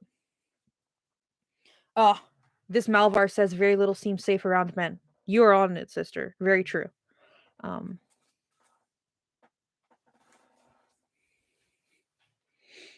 Maple says they like the fantasy that a woman that the woman isn't enjoying being with another woman. It's supposed to be unsatisfying foreplay for her. That's like in the Sophistries book. Remember in Sophistries, it's like a lesbian history book, which is pretty shit book, honestly. But in the Sophistries book, um, so she basically is like, look, I'm looking for anything recorded and written down about the history of lesbianism. So that a lot of it is that's encompassed is like from the perspective of men because they were the ones writing shit down. Fair enough. She talks about harems in like the Middle East. Um I think this is like pre-medieval or something. I'm not sure what exact time period it was. Um oh, Michelle, I did get your wait. Somebody else sent me a list of books. I'm pretty sure I got your list of books. Yes. Oh no, yes, I actually already downloaded one of them on my phone.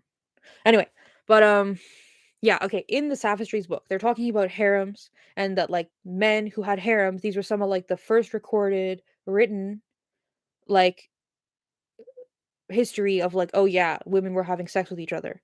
And they viewed it literally like that. They literally viewed it the way they wrote it down was like, the poor women, like I have sex with the women and they enjoy it. So when I'm not there, they're all lonely and sad. So they're just like making do with what they have. And it's all just foreplay for before I get there. Like that literally was like their entire perspective on the whole thing. And I was like, maybe actually it's the other way around. Fucking stupid men can't see past their own dicks. Um oh my god, Rachel. Why? Rachel says we talked about how women can have sex with Tims in my group therapy.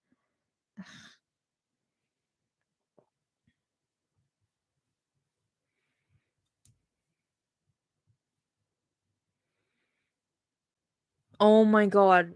Rachel says they were telling Tiffs that we needed to sleep with Tims because they never got any. If only they understood that they were incels.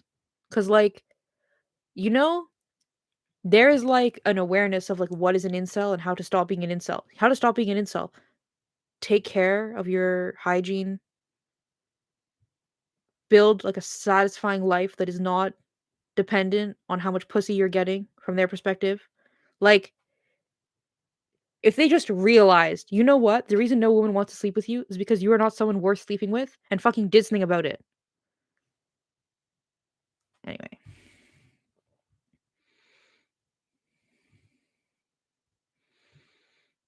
Yes. Oh, the Lovely Poems says, not having sex with any man or facsimile of a man.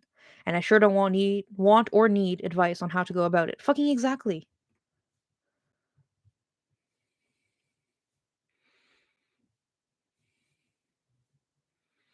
I'd like to download my mind to anyone who wants it. Thanks, Dragon.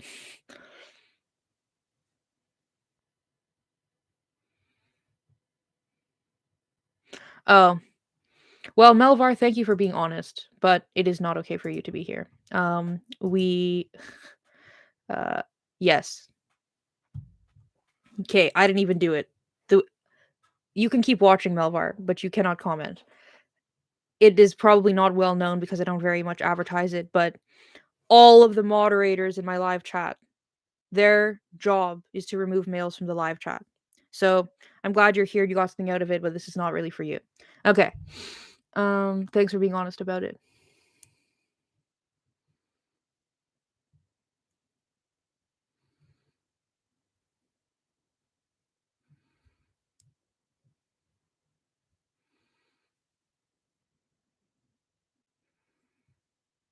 Mhm.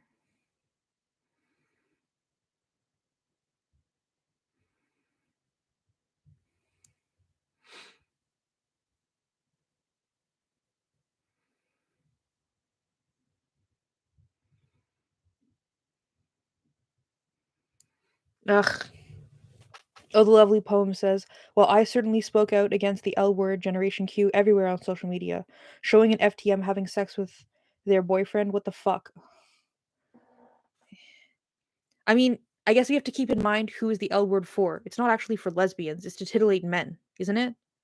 I wonder if we can have any actual data about who watches the L word. Because, like, every fucking lesbian has at least tried to watch the L word, right?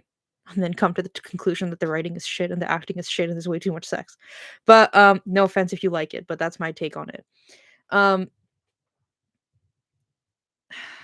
I don't know. And when I say it's for men, I don't even really mean it's like for males specifically. I mean it's like it needs to cater to men because what caters to men is what is pleasing to TRAs. And all of the queers are TRAs now. So if what you do is only for women, the TRAs will look at this and be like, this is not for me. I don't support this because it doesn't cater to men. That's kind of what I mean. Um, Maple says the show is conversion therapy. There's literally a real life lesbian, Kate Moaning, simulating sex with a real life Tim on Gen Q. Oh my god. Why? Also, I just like it to be known that since Gen Q started, I literally have intentionally never fucking watched it, never read reviews about it. I don't want to fucking know about it. This is the first time hearing about these two things. I can't believe they made Rachel. We have to talk about this on our next stream together. I can't like Rachel and I have kind of gently talked a little bit about like not gently, privately talked a little bit about this. Like lesbian representation in media. And we did actually do an episode where we talked about this, but specifically um like lesbian actresses. Like when a gay man like Neil Patrick Harris plays what's his face from How I Met Your Mother and he's like a player, right? It's like okay, it's not great for him, but women and men are so fucking different. Do you think that a gay man being approached by a woman in like a pseudo sexual like oh we're going to kiss on screen way, do you think he perceives it as like a major threat or like a major like violation of his boundaries? I mean, he might, but it's not the same as a female engaging in this with a male, right? It's not the fucking same. It's not the same at all. Women and men are so radically different, right? Um, and you might be like, "Oh, Benji, you're homophobic and you don't care about gay men." Like, yeah, I literally don't care about gay men. They can, like do their own shit. I don't fucking. They don't need me to care about them. But like, um, Sarah Paulson, Lily Tomlin, Ellen, obviously, like Ellen DeGeneres before she came out. All of these lesbians. Well, I mean, the sitcom didn't really have like that much sexual stuff, but like someone like Kate Moaning, right? Actually having, like, simulating sex with a male on screen when you know that this is a fucking lesbian. Imagine what's happening in her head in that moment where she is, like, simulating sex with someone who is, like, completely out of her comfort zone, completely against all her boundaries. Like, I don't know. I'm just it Rachel says there's a rape scene in American Horror Story with Sarah Paulson that left her traumatized. Yeah, exactly. This is what I'm talking about. Um,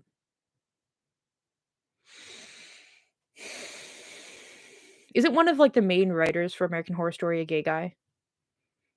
This is what I fucking mean. Like, they don't give a shit. Um,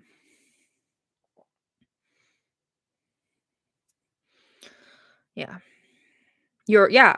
So a gay man wrote this real life factual trauma that this woman is going to experience into the script for a lesbian actress.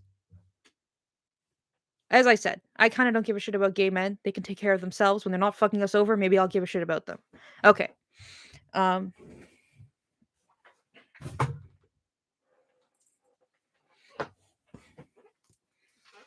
oh, Lesbian Connection. I love Lesbian Connection. Um, I stopped getting it about a year ago, but I think maybe, well, this summer when I go to MFR, they'll be there and I'll sign up again, honestly. Um,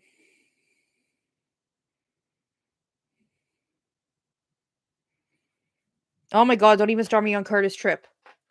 Like, oh my god, all the women are bitches, and if you don't let me call them bitch, it's because you're invalidating my puppy kink and blah blah blah blah blah. Oh my god, but you called me a fag one time. Oh my god, you're evil. You want me to die? Like, oh my god.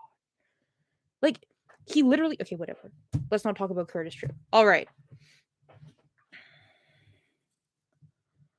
No, no, no, Maple. Lesbian Connection comes in like a brown envelope, and it doesn't even say Lesbian Connection on the label. It says like a corporation or something. Like it's like completely plain packaging. Like if you order it and you're not out to like the people in your building, or if you like live with people who don't know that you're a lesbian, it's designed like the packaging is designed specifically for that. Yeah, yeah, Maple, you should totally get on it. Do it, do it. Um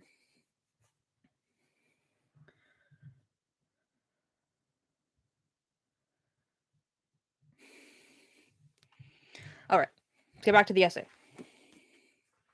Yeah, it's very safe, Maple. They're like old school. They thought about this. Yeah. No, it's fucking awesome. Lesbian Connection is fucking amazing. I've highly fucking recommend it. I think it's technically free, but they like recommend a donation. So if you're loaded and you're like a lawyer and something, all 12 of you, if there's one of you, please go to Lesbian Connection and give them like $100 or something. Like they're awesome. Yeah. Uh, but honestly, I paid for 1 year and then I got it for 2 years without paying at all, and I felt guilty about it. So yeah, suggested donation, but free to lesbians everywhere. Um, and I feel bad about it. So I think I like unsubscribed because I hadn't paid for it in so long. But I think basically I'm not as broke as I used to be, so I should like actually pay for it and get it now. I think. Anyway, okay, let's keep going with the essay.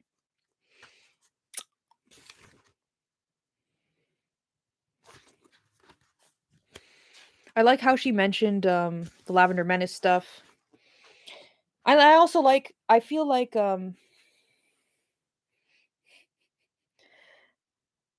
she mentioned the women's liberation movement more than anyone else. And it was pretty vague and non-specific, but I still appreciated it because she was giving like historical context, and I think a lot of the women didn't. They had like a lot of criticisms of like lesbian stuff that like they didn't take the entire historical context into account.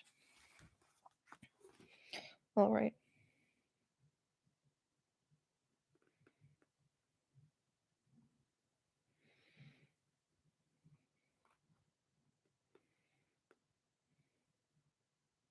Like, listen to this bullshit. Listen to this bullshit. Are you ready for this bullshit? Many of the new, previously heterosexual radical lesbians had based their choice as much on politics as on sexual interest in other women. Okay, she says that, but let's move on. Let's go on, shall we? These radical lesbian feminists, still reeling perhaps from an oppressive male sexuality, from objectification and unequal and frequently abusive relationships. Blah, blah, blah. Wait, where's the thing here?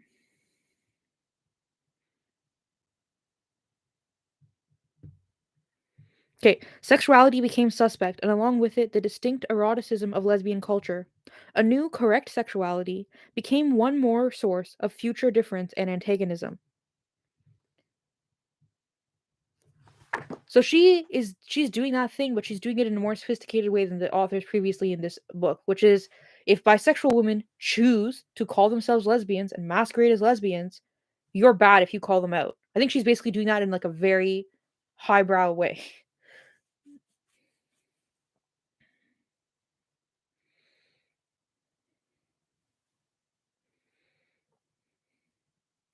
No, Dragon, I feel that. I don't know, I have like nuanced views on it. Dragon says, I think there are a lot more of us than they think, just gaslit into heterosexual relationships. I agree with that. And I also like, I don't know, I have like a kind of nuanced view of it because I do think that with the whole thing in the 70s of like anyone can be a lesbian, I think probably there are a lot of lesbians who never considered, like, you know what, I could be having sex that I want to have. I could not do the things I don't want to do. And this was like a revolutionary for them, and they were like, "Oh my god, I'm a fucking lesbian." Like I now I can know that, or I can say that, or I can accept that, right? So I do think there's like a bunch of women who like indoctrinated into heterosexual the institution of heterosexuality without like really understanding or knowing or having any independent action in that, who from this movement realize, "Oh, I'm a lesbian." Very much agree with that. I've met some of these older women, you know? But at the same time, I think there are a lot of straight women. Like she mentions here like women in like domestic violence shelters getting with each other. And I'm like, that's good and whatever. Like good for you. But uh is that like proof that you've been a lesbian all along? Cuz that's like a very specific circumstance under which to have your first sexual encounter with another woman. Um and to me it's like, okay, a friend of a friend, oh my god, called herself queer. She even like came out to her parents as queer, which is fucking like ridiculous. The entire time I knew her, she had like serial relationships with guys. Like almost like lesbians. You know how lesbians like they will like leave one woman for another woman? Or like they will leave a woman and like a week later they have another relationship. She was like that, but like straight. And but she would always be like, "Oh, I'm queer." And so she would always be on like dating apps like trying to look for girls to like hook up with or whatever. Or women, not girls, whatever. Um and when she actually like met up with a woman and they were like gonna do something, like all they did was like hold hands and they kissed and she got freaked out and left. And then someone else I know tried to hook up with her, like a woman, and literally like when the clothes, it was like that whole like straight girl hooking up with lesbian thing. Like anyway, whatever. Why did I start this story? I definitely had like a point. Oh yeah. So basically, from the time that I spent with this woman, because of our mutual friend, it was very fucking obvious. She literally would say it. She literally would say it. Um, I'm sick of men. I want to date women. And she meant it literally. Like she had had so many like abusive relationships with men or been like like sexually assaulted by men so many times that she wanted like something different, something like healthy or happy or safe or something. So she just like built it up in her mind that she could like choose to sleep with women. But like at the end of the day, she was only sexually attracted to men. So I'm like, when I read this stuff about like the choice to be lesbians or whatever, and then especially when you mention it in the context of male violence, I'm like, is that actually a choice to like be a lesbian? Or is that like a choice to like, oh, I want to like be sexually nurtured in a non-threatening way, and this is like what I think the best option is. Like this is not proof that you're a lesbian, you know what I mean? Um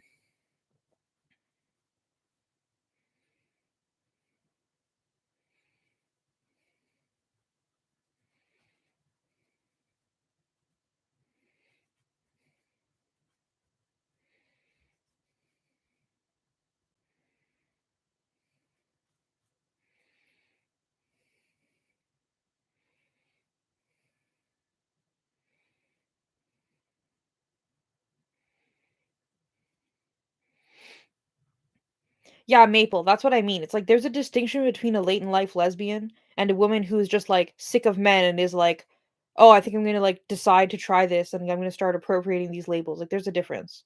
Um, not that I can like sit down with a woman and have a conversation with her and tell what the difference, like tell like which category a woman is in, but there is a difference. All right.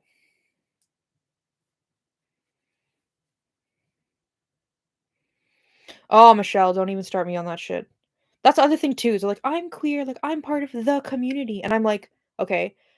Then they, like Michelle's saying, then they tried like they either flirt with or like become infatuated with or like actually try to have sex with or even do have sex with of actual fucking lesbian. Like I've only ever been with my ex, but I've heard from lesbians who've been through that, and it's like a very damaging experience to be with a woman who is not actually sexually attracted to you or who is very obviously just like using you or something. Um yes, I know Mary Daly's definition of lesbian versus lesbian. I I think Mary Daly is like I'm not something I'm going to approach anytime soon. Like on my channel. Um Rachel says I'm so done with pansexual women. Yeah. Well, Dragon, I'm happy you have a sophisticated gaydar, but I do not. My gaydar with men is great. My gaydar with women is like non-existent. Unfortunately.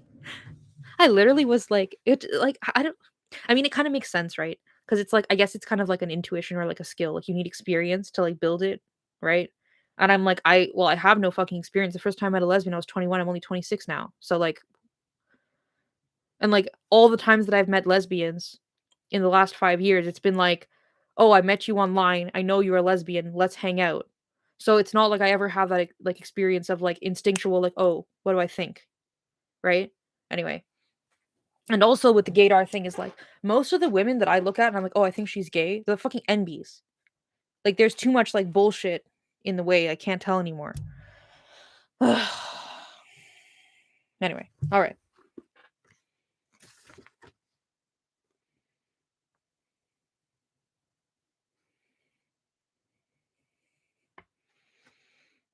Like I find it so strange that she's like ranting about purity for like much of the essay, and yet she constantly is like, "Yup, a bunch of lesbians organize with each other, um, because politics." And I'm like, okay, so you're recognizing that they have like some kind of political unity. If you need some kind of political unity to be in the group, I don't think it's like an evil thing to be like, if you're not the same as us, you shouldn't be in the group. Like I feel like she should have made some kind of a distinction there.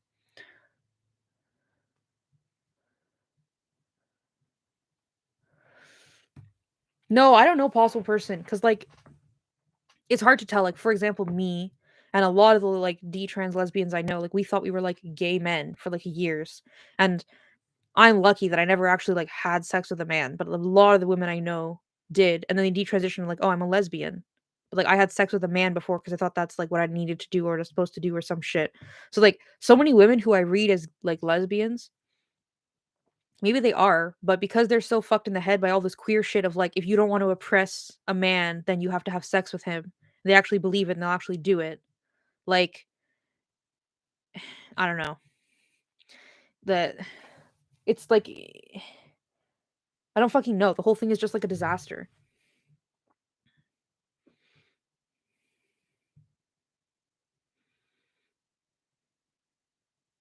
Oh my god, Maple. Maple says my last girlfriend was a pansexual tiff who only ever had sex with men before. She ended up cheating on me with a man.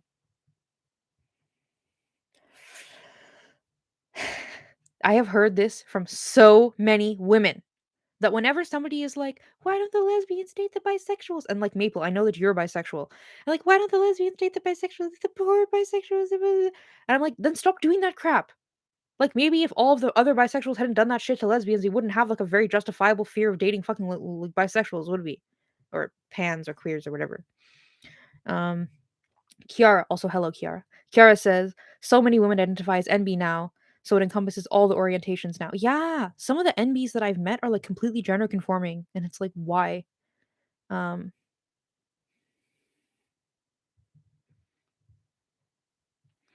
I don't know though, because okay, oh the lovely poems, I agree with that, but I don't really think that there's a lesbian culture now. Like literally. Go open Google and type in like your city lesbian, okay? Like lesbian events in your city, in your country, in your state, and you will not find anything.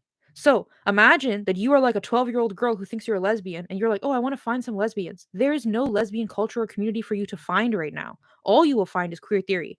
And I think that queer theory is a much more like infectious strain of patriarchy than traditional like religious fundamentalism, which or not religious fundamentalism, but, like religious puritanism, which I think is like the basis for a lot of this whole like you just marry a man because that's what women do or whatever, you know.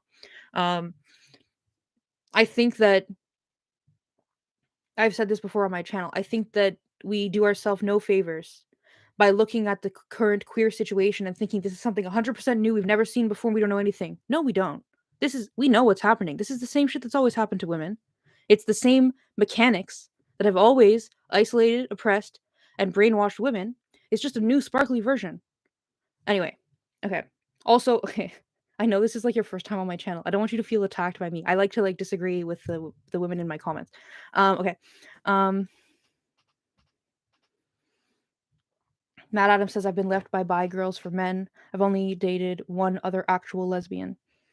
Like, I'm like a very fucking sensitive person. If I'm gonna let myself like get vulnerable with someone, I will not even. I wouldn't even entertain getting vulnerable with someone who has the capacity to hurt me in such a way. I think it's like self-preservation on like on my end. Uh,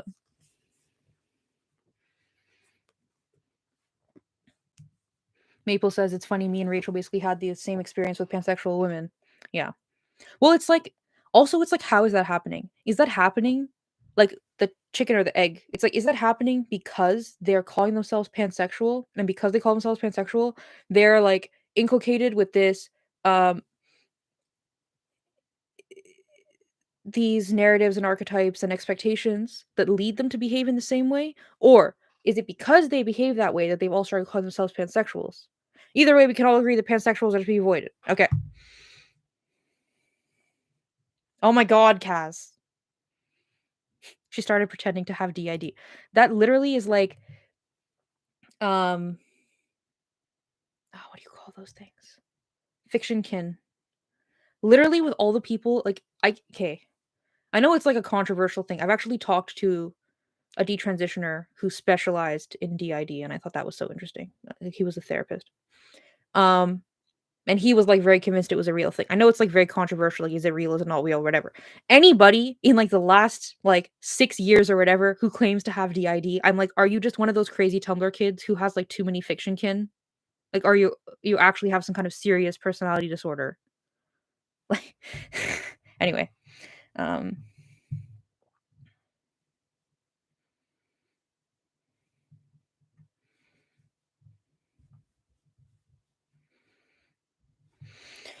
um, Michelle says Tim's go looking for women only gatherings. Oh my god. Okay, I think I've told this on my channel before, but like, you know, I stream like 40 hours a week, so um yeah, Dragon, I don't fucking know. I'm not a therapist or whatever. I'm not a psychologist. I'm not going to comment on that. But what was I about to say?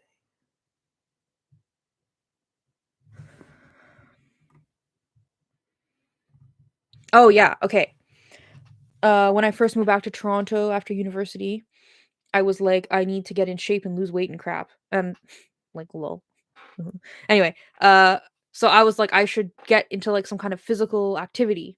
So I was like, ooh, like women's like volleyball, women's dodgeball, women's basketball, like something. Well, not basketball, none, but something, softball, something. I was like, I'll look for it, right? And I was like, aren't like the women's casual sporting groups? Isn't that where you meet lesbians and find lesbians? And I was like, okay, great. I want to go. So I found the ones that exist in Toronto. There's like a fair few, but it's like considering it's the biggest city in the country, maybe it's not that many, but whatever. So I found them and I was like, okay. So I looked at like their policies and whatever, and all of them, it didn't even say like we're inclusive. It was like I can't remember because it's been like 3 years or 2 years or something. No, it's been 3 years. I can't remember, but all of them were basically like, yes, we have trans women and queer women in our group. And like we welcome more trans and queer women. Like it was explicitly stated, like we already have trans women here and we welcome more trans women. And then I read, like I tried to look up, like, forums, like, people anonymously, like, talking about these groups, and there was one lesbian who had been to, like, 2 different like, I think she went to, like, the softball and the volleyball in Toronto or something for women, and she was like, "The entire group is only Tims and bisexual women trying to hook up with each other. That is the only purpose of this group." And I was like, I don't think going there will make me feel, like, more secure in my, like, womanhood or my lesbianism or, like, feel, like, camaraderie with, like, my sisters or something. I think it will just make me feel, like, grossed out by heterosexuality. Kiara says, "Queer theory is a feel-good ideology, instead of being grounded in the reality that being a lesbian is highly marginalized experience." Yes, exactly. Like, how do I ignore it's like a very, very fancy form of denial. How do I ignore this stuff so that it's not a problem for me anymore?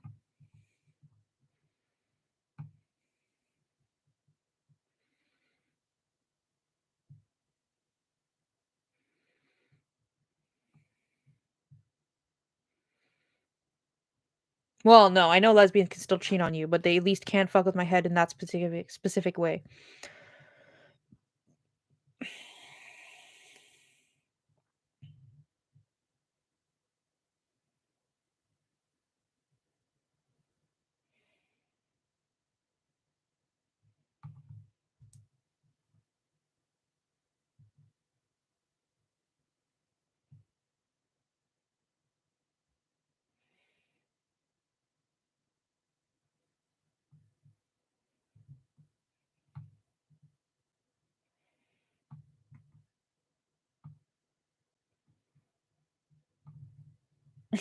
Paul Person says a good opportunity to plug your Patreon.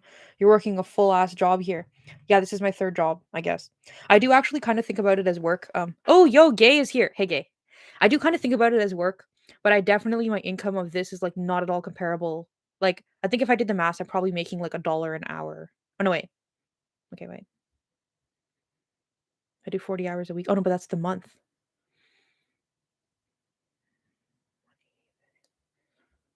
Yeah, I'm making like 70 cents an hour doing this, I think. Anyway, okay. Yeah. But yes, I have a Patreon. It is linked in the description. If you would like to subscribe, feel free to do so. Oh, also though, I haven't put out like any Benji soapbox, which is like the like thing you get for Patreon. And I think I've decided I'm gonna stop doing it. So I don't know what to give the people on Patreon. Well, not the people, the women on Patreon. I think maybe I'll just be like, you're not gonna get anything special, and if you want to support me, you can support me. Because honestly, I was starting to feel like a lot of pressure and stress about not like that you guys basically like when you give me money, it's like we made this kind of a contract of like you give me something, so I give you something. And I just felt like a lot of pressure about it. That like the quality of them wasn't up to par or something. And I recognize that headspace. That's the headspace I was in the last time I stopped doing YouTube. So I was like, you know what? You should just stop doing this so that you can keep doing the YouTubes, which is where I'm at right now. So I don't know what to do about it. Let me know what you think. Um,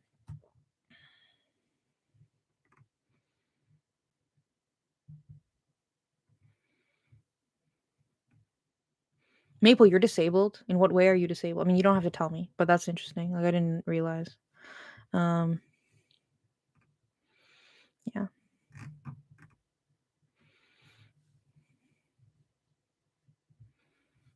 I hope we feed your gay. Thank you. No, don't bump up your donations. I've honestly, I'm okay. First of all, I'm shocked that anybody watches my videos, even if there's only like 10 of you who consistently show up.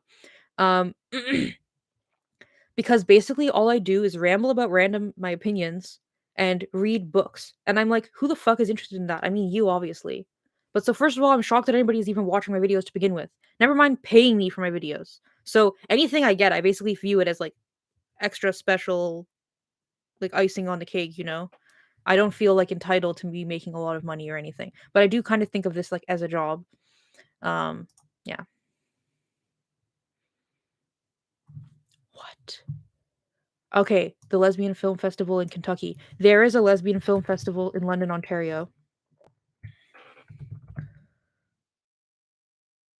It's too soon. I can't. And that's Kentucky. Like I like Kentucky, but I can't really get there anytime soon.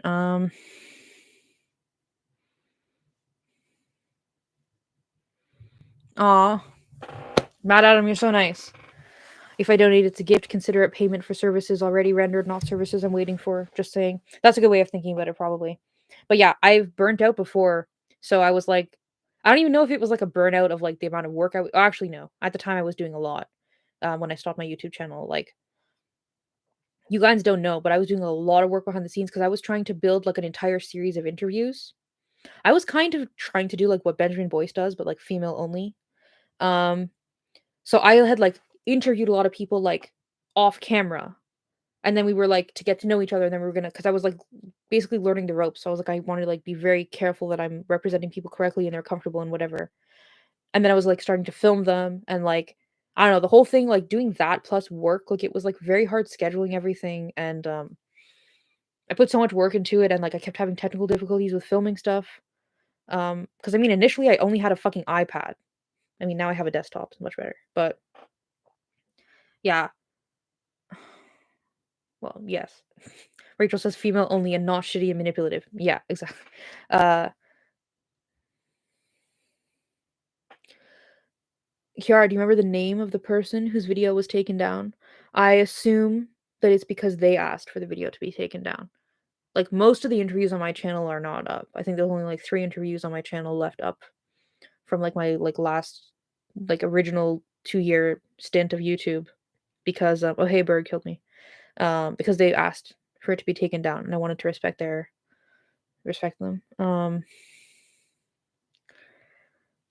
But yeah, anyway.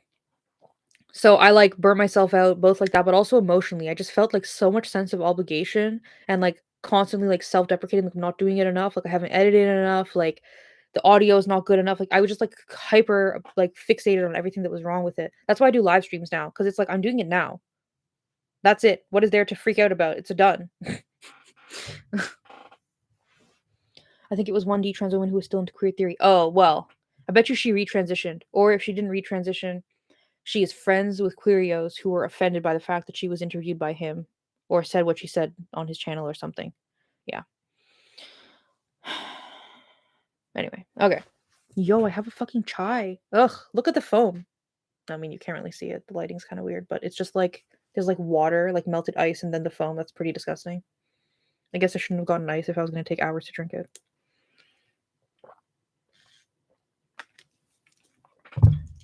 My daily recommendation today, things to get at Starbucks. Get cold foam with toffee nut syrup in it. Also, just toffee nut syrup. There, that's my recommendation for today about Starbucks. Toffee nut syrup is fucking amazing.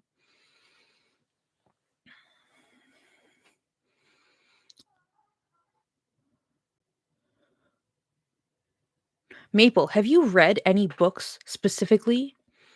Well, you're bisexual. There is some books specifically about disabled lesbians, like from the 80s. That seem pretty good. I mean, nobody's fucking reviewed them because nobody's read them in the last decade or so. But um, there's like some, yeah. I have a couple of them on my reading list. Like my reading list has like I think it has like 700 books on it or something. uh, yeah. Okay. Whatever. Well, okay. Another stream. We'll find them and talk about them in another stream, and they will go on my endless list of books to read. Okay. Oh, they're already on the endless, but I mean, like books. My list of books to read for this channel right now is like 3. I'm trying to be like realistic. Okay, dude. Let's talk about the freaking essay.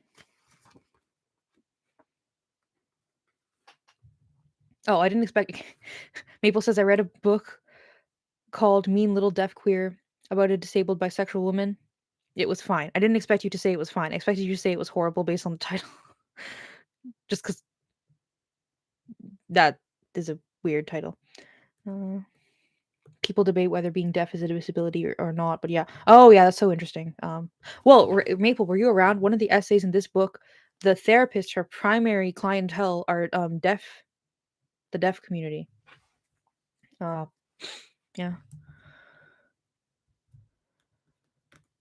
Oh, yeah. I literally was saying to Rachel the other day, I was like, I like made all these women moderators so they can be on the male removal committee, and then no males ever come. So it's kind of, all right. Was I even? I think I even said that today at the beginning of the stream, and then one male came. Yeah.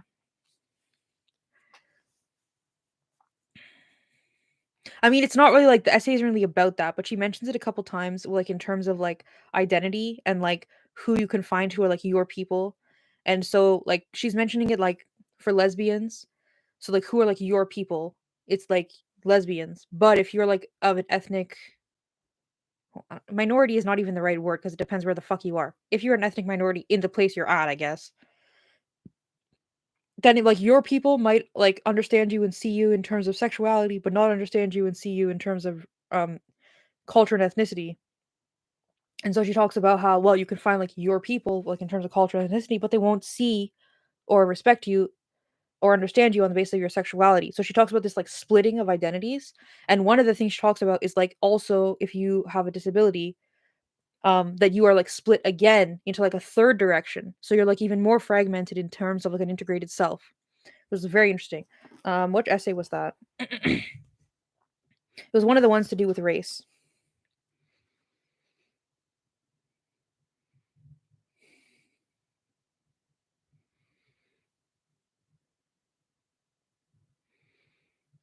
I don't know which essay it was. I maybe Issues of Identity and the Psychology of Latina Lesbians by Olivia Espin, like the second essay. It must be that one because the other essay to do with race and cultural difference is by like one, two, three, is by four authors. So I don't think it's that one. Anyway, whatever. Anyway, okay. Um, oh, you know ASL? That's so cool. My best friend, the one who's Mexican, her sister like teaches in a school and she only works with deaf kids. So like all day, all she does is like ASL. Or not ASL. She does like she knows ASL, but apparently there's like MSL or something. Yeah. Um,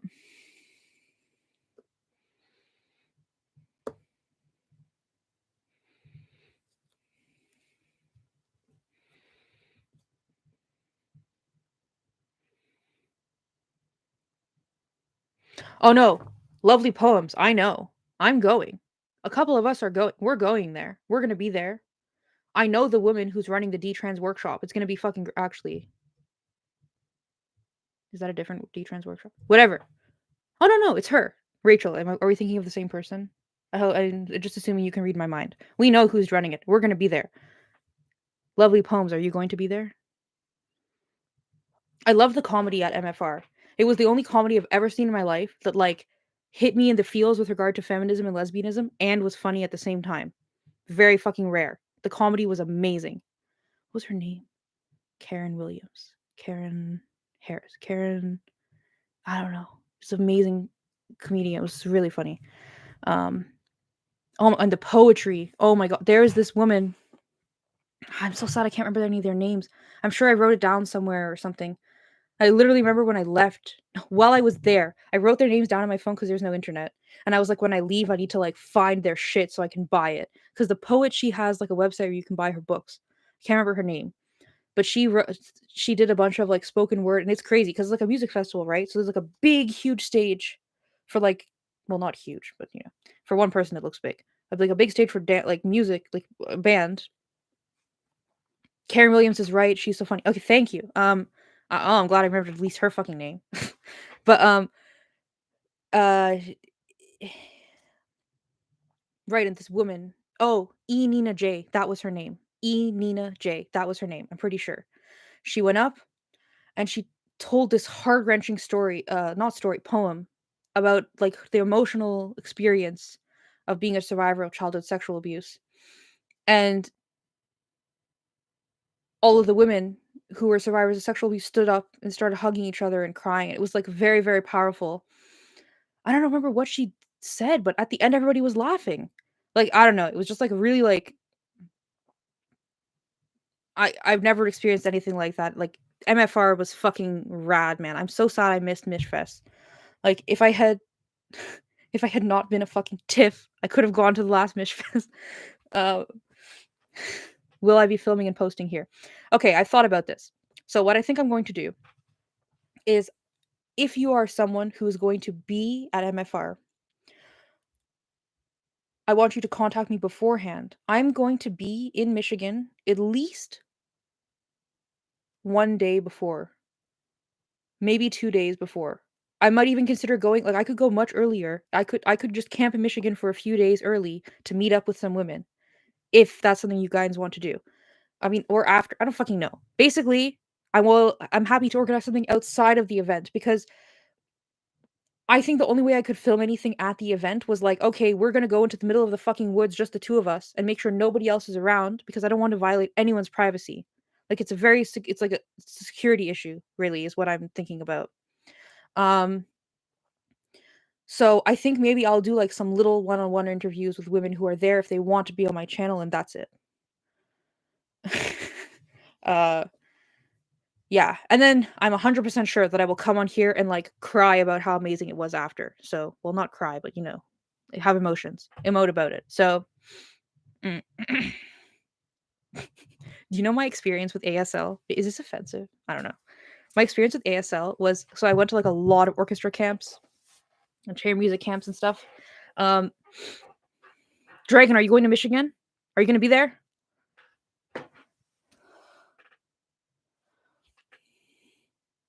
Yeah, Rachel, exactly. Like, maybe I could get like a couple little sound bites from the detransitioned women who are there. I would love to have a discussion with a woman about like what is the connection between radical feminism and your detransition. Like that, we could write a whole fucking book about that. Such an interesting concept. But yeah, but privacy is crucial. Exactly. Um, you're not bunged up. You don't have camping gear. um, I don't know what I was about to say to you guys, but yeah, I would love to do like a bunch of sound bites from the detransitioned women there. Have you ever been on the land? Well, MFR isn't on the land, right? Or at least it wasn't until last year, right? Um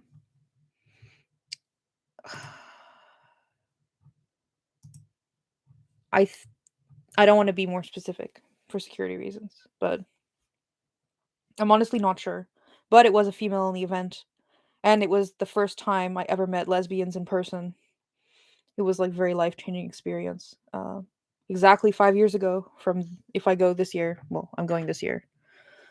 Even if I have to fly with my camping gear, I'm fucking going this year. Like, I don't, just because the US Canada border is like bullshit with the COVID. Right. Yeah, I'm gonna be there. I'm sure I'll take lots of video, because last time I didn't. I think I took a few pictures, and I was so sad when I got home, like that. I was like, oh, I kind of felt like all of the stuff I had been through, like my experience was gonna fade, and I was gonna lose it, and I was really sad about that. Um, no, it's not a D-trans event. It's like a women's music festival, but they do like they do like workshops. So I'm pretty sure, Rachel, is it our mutual friend who's doing that other workshop? Is it her? I'm pretty sure it's her. Um, and if it's not, then it's that other woman who I've never been to one of her workshops, but I've been friends with her online. So, um, yeah. Oh, she can't. What? But dude, oh my god, I was so looking forward to meeting her. Well, whatever. Someone will do a D-trans workshop, and if not, then there'll definitely at least be a D-trans meetup. Gay says it's amazing to go to events and meet up with a lot of other lesbians. Yeah, like life changing, I would actually say. It was like,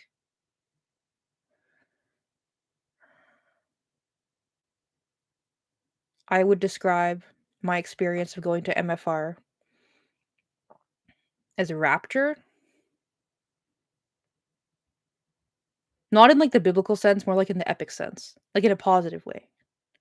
Like, when you're like in the middle of an ocean on like a boat and you can't see anything except water and sky, and you just feel tiny, but like safe at the same time. That's how it felt. Um,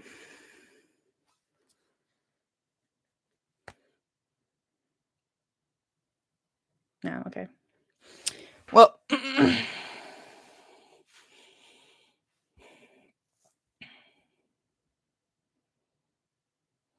no, that sucks, Rachel.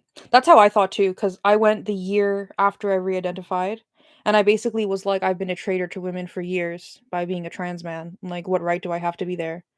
But I also was like, At that point in my life, I was like, "Look, I've never met a rad femme in real life. I've never met a lesbian in real life." I was like, "I need to do something, like anything, to meet a rad femme, to meet a lesbian." Um, and I went all by myself, and I like I was so scared. I was like, "Maybe I'm just gonna set up my tent and, like, sit by myself listening to the music all weekend. Like, what am I gonna do?" I I knew one woman, but I'm not gonna mention her because she's like a drama magnet. I knew one woman who was going, and I knew she would be there, and I could meet up with her. But I didn't know like if it would be like we like sit down and talk for a few minutes, or if we were gonna like be BFFs the whole time. Um, and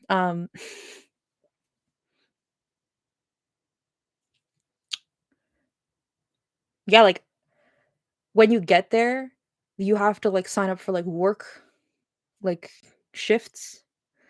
Um, and so like I immediately signed up for a work shift that started like a few minutes from when I got there, and I was like, great, I'll have something to do, and I'll meet women while I'm doing that.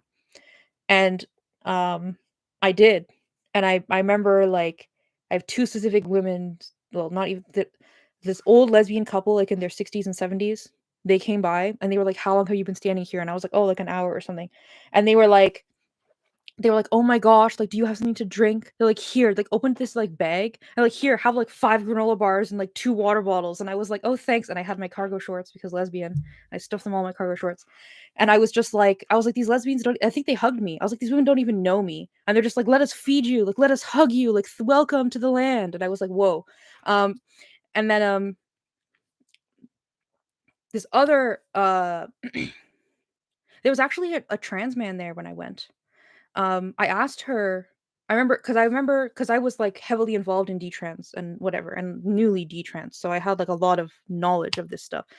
And I remember asking her, and also I had been like a radical feminist trans man for like 2 years. So I remember asking her like, like something along the lines of like, how do you identify, or like, how do you see yourself fitting in here, something like that. And she basically was like, I know I'm a woman, regardless of anything else, and this is for women. And she's like, "I share sisterhood with you." She actually gave me, like, a free, like, little tattoo of Artemis that I, like, put on my arm. Um, because she basically was like, "I get what you're asking me, but, like, you're being so friendly and nice about it," and, like, I think we had, like, a little, like, positive conversation. I can't remember, like, the minutia of it, but it was, like, really wholesome, actually. It was very obvious that she was on tea, but I was like, "You know what? Like, the fact that you came shows, like, self-love," you know? Anyway, yeah, and then the other lesbians that I met, like, right at the beginning, like, in my first hour of being there, or first 2 hours of being there, was like, oh my god, it was like, I remember seeing this and my heart feeling, like, warm. I I I don't know how to describe it. It fulfilled something in me that I didn't know I needed. Like, I don't even fucking want kids, really. Well, like, I'm, like, open to it, but I'm not, like, obsessed with the idea. Um, it was, like, 2 lesbian moms and their 3 little girls, and each of the little girls had, like, a little wagon, and in the wagon was, like, a little tent and a little sleeping bag. And they were all, like, walking to the campsite, like, the moms with, like, their backpacks, like, the backpacking backpacks, and the little girls with the little like, the little tiny, like, trailer things. I was like, "Oh my god," it was so cute. And, like, the women were, like, they were, like, not super feminine or anything. Like, I just remember being like, "Oh my god, like, lesbians." It's like, I don't know. Yeah. Anyway, okay.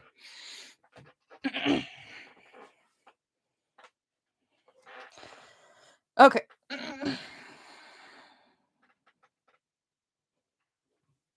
Will they have an art tent again? Um,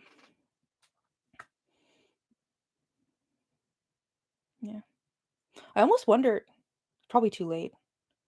What if I got a booth? Is that expensive? Because then, nah, whatever. We'll just coordinate shit over email before I get there. Because I'm like, how do we like meet each other? Or like, if we could have like a hangout like location. I think we'll just when we get there, like be like, okay, my tent is the hangout or whatever. Um, or like whatever, this end of the food carts is the hangout or something. Okay.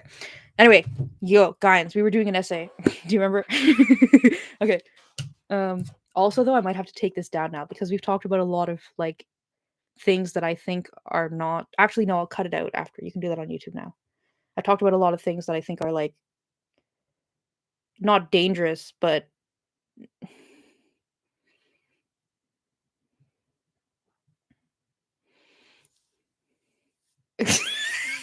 Bring a flare gun to signal to the other lesbian. Like, imagine okay, imagine if I do end up having to fly, which I think is extremely unlikely, and I'm, like, at the airport, and I'm like, "Yo, like, do you have anything to declare?" "Yeah, I have a flare gun." Like, why do you have a flare gun? To signal the lesbian. Okay, just because like, I've never, like, seen or held a flare gun in my life, but you know when you go through, like, security in the airport, there's, like, a list of things that you can't have, and it's, like, fireworks, guns, explosives, like, flare guns, it's, like, the only anyway, whatever, okay. Okay, I think I'm gonna do what I usually do and just skip to the last page because this essay is pissing me off a bit. Um, yeah, so she has this whole section about basically how the lesbians are mean to the bis. Um,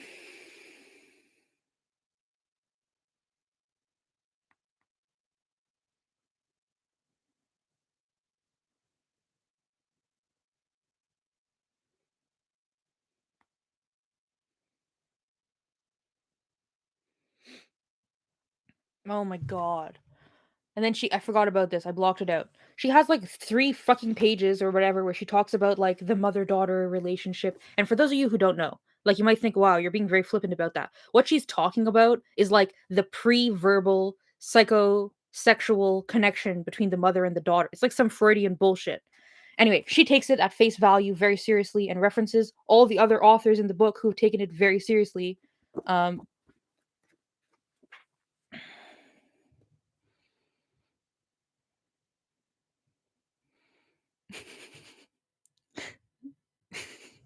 yeah. Okay.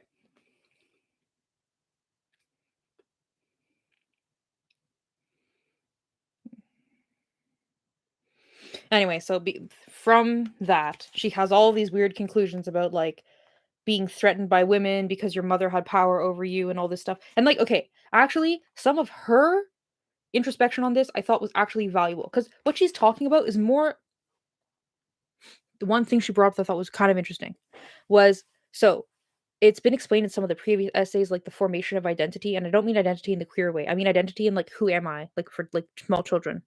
And so that for girls for boys, they are like very closely bonded with their mothers when they're babies.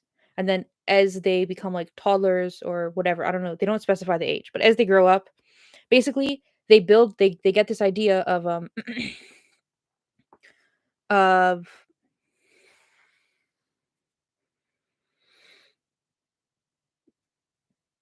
exactly. We've taken this idea. Oh, I fucking lost my train of thought. I need to stop looking at the thing. Oh yeah. So the boys, when they're babies, they're very connected to their mothers. Then when they get a little bit older, they get to sense like, oh, I'm different than my mother. I'm more like my dad than I am like my mother. And so this is how they're like their primary identification when they're quite young is that, oh, I'm more like him and less like her. Right. And that this creates like a rift between the mother and the child in like a psychological terms and blah blah blah. Okay. But she brings up that girls can't go through that, really, because there's no one else for them to identify more strongly with than their own mothers.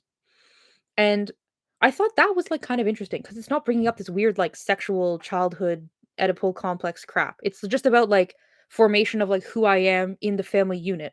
I thought that was kind of interesting, and being like so boys in their formation of their identity as small children, it's like a part of their identity formation to be independent and to be autonomous, like, and separate from the mother.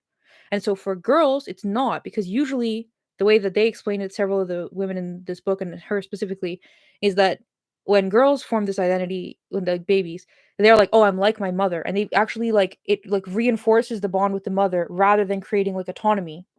And so her point, I think, unless I'm misinterpreting it, is that through this process, it solidifies the concept or the phenomena, I'm not sure, that yeah, it solidifies the phenomena that women might feel more threatened by close connections with other women because they view close connections with other women as being like mutually exclusive or as being inherently anti-autonomy because of like the young experience when they were babies or whatever. I think it's all kind of bullshit, but I do think that sounds more reasonable than this whole Oedipal bullshit. Um, Michelle, I don't think that most of them are radical feminists. I think some of them are radical feminists. There's a couple. Oh, I think on Saturday I'm doing like a final review of the whole book. So I think what I'm going to do is like briefly summarize what is the what is the essay about? What was my general gist of my take on the essay? And like a rating, like out of 5 or something. Um, so if you come on that day, maybe then you will learn. There's like, I think probably like 6 really, really good essays in this book. And the rest of them are like kind of mediocre or outright propaganda, like patriarchal propaganda. Okay. Um, Kaz says this is like satirical, sarcastic. This book is for lesbian psychology, and that's why we've taken the words of a misogynist on crack and applied it to how lesbians work. Exactly.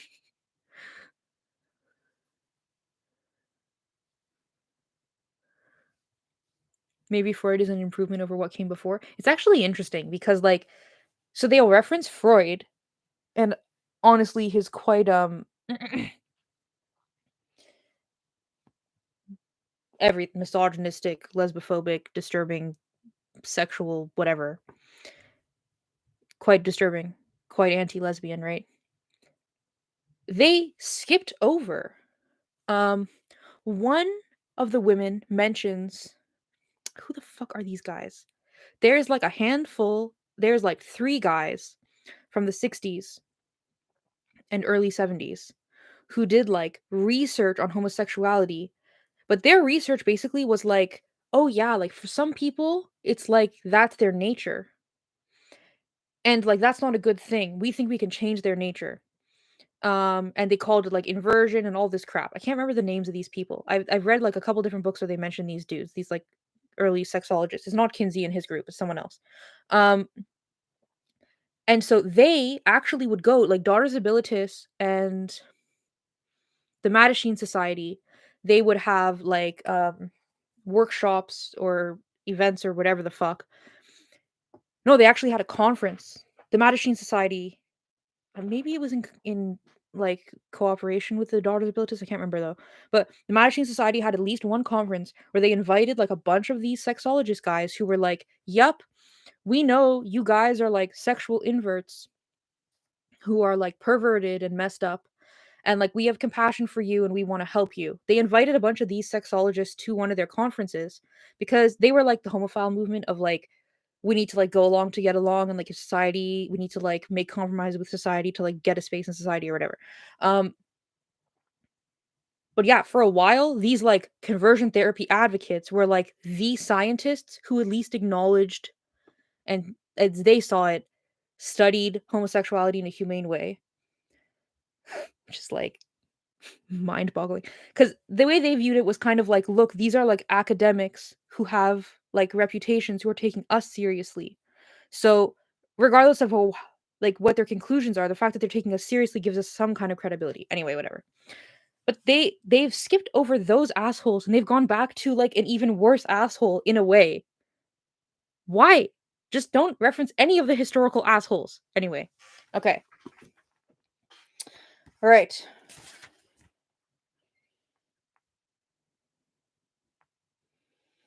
This I also found very interesting.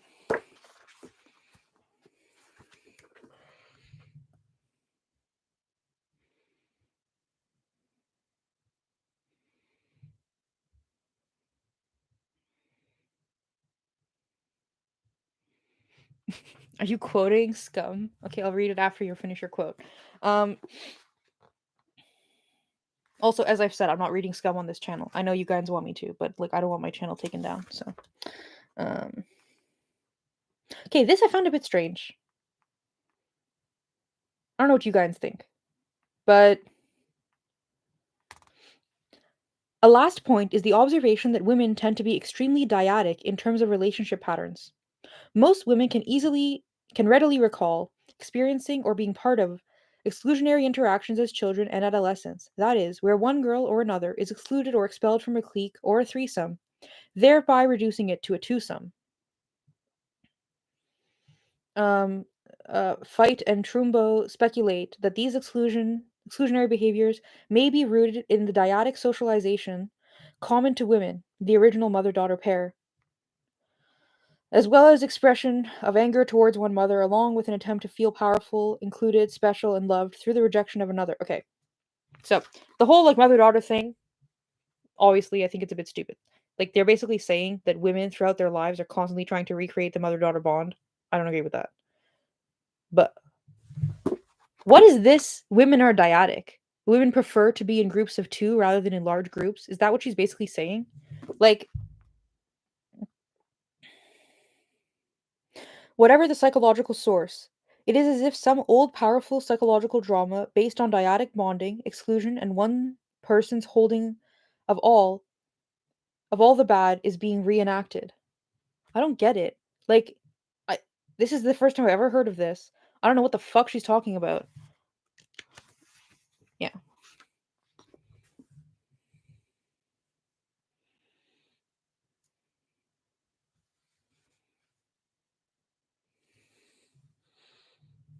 My god. That's like fucking offensive, Kaz.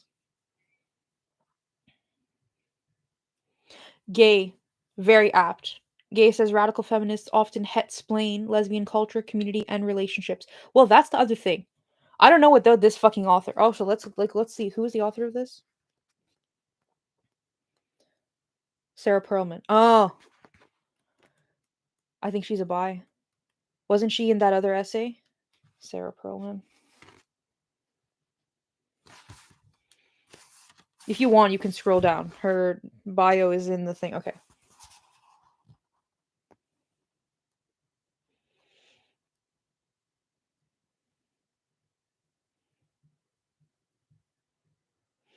She specializes in female psychological development and feminist theory and is a frequent lecturer on lesbian issues, including relationships and sexuality.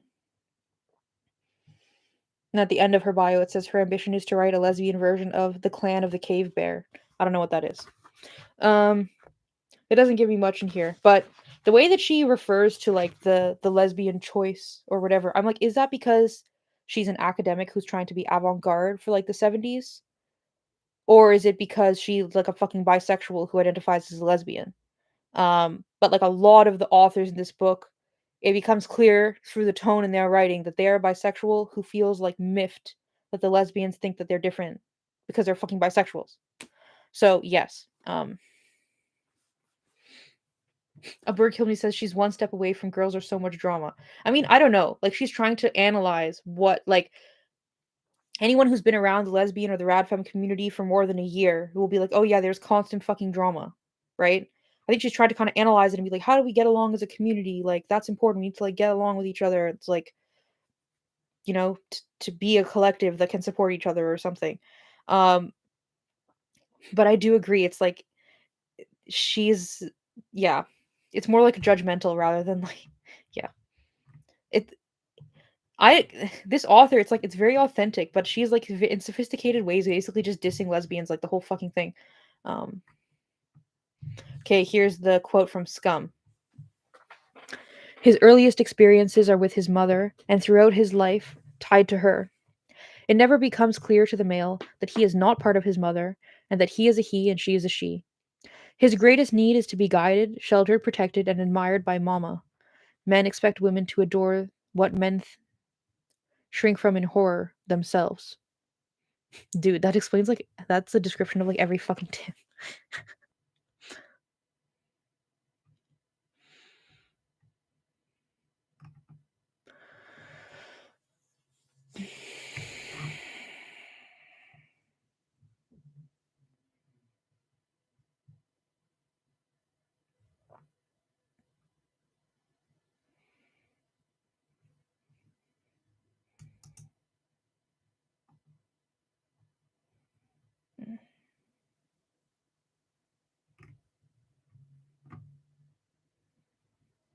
Okay. Michelle says she ignores completely society's pressure to keep women from bonding together in large groups.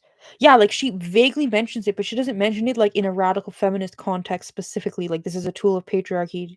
She mentions it more like this is women infighting. This is like a problem, and it's like yes, but why exactly? Um, and then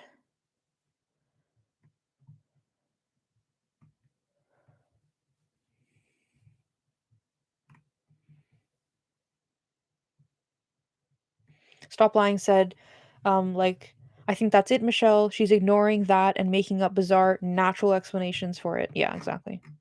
Like, basically, women are doing this behavior out of, well, she mentions fear quite a bit, but this specific behavior women are doing basically out of fear for consequences from like patriarchy. And then she's being like, oh my god, the women are just like starting drama with each other. And it's like, but why are they doing it anyway?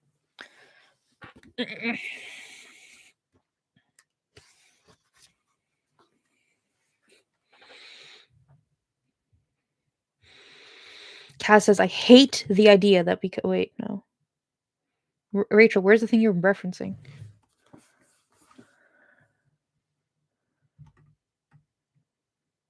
Maybe it's that still.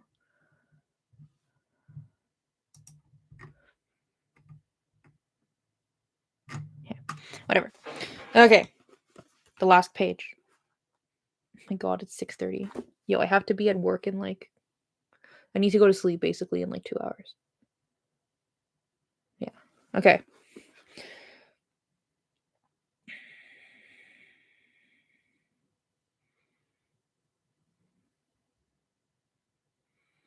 Okay, I just want to say, I think it's like very asinine to be like, okay, here's like what the lesbian community is. Remember, she describes what it is at the beginning, and she's like, here are some of the issues in the lesbian community. And then when she wants to explain the why, she goes into all this like pre-verbal Freudian bullshit. And then at the end, like literally the conclusion of the essay, it starts with the theories I have discussed primarily describe pre-verbal experience and the psychological unconscious. You don't you think it might be like, I'm not saying that there's no use to analyzing the unconscious motivators to anything that women do. Obviously, like that's fine if you want to talk about that. But don't you think if your primary goal is like how do we keep the lesbian community together and like working together and like whatever, don't you think it might be like useful to look at the conscious actions and thoughts and feelings of the women and why they're doing what they're doing? As she says, you can't really do much about your unconscious, like on a like personal, individual level. Like I'm not saying whatever, you know what I'm saying.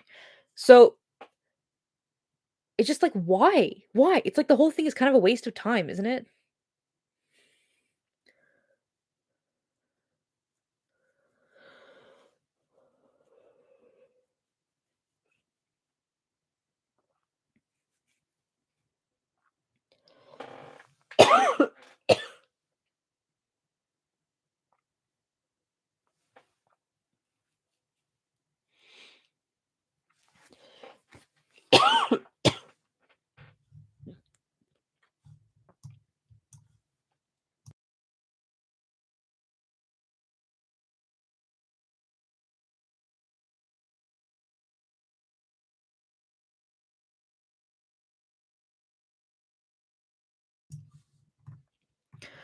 Okay.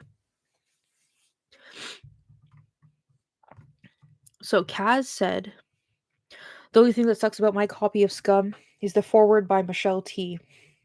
She's an obvious TRA and went as far as to suggest maybe Solonis would be a TIFF.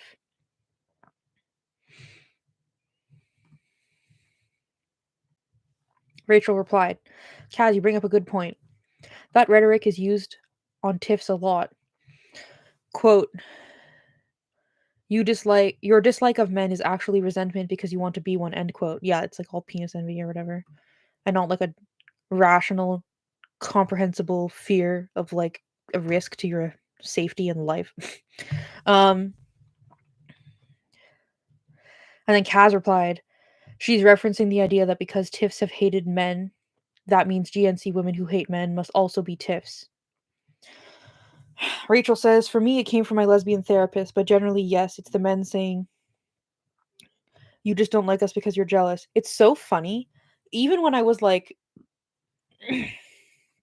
okay, I had this interaction. It's not something to laugh about, but like, how else do you talk about these things?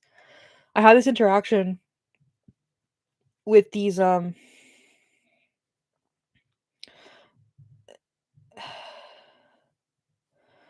Michelle, I'm totally on the same page as you.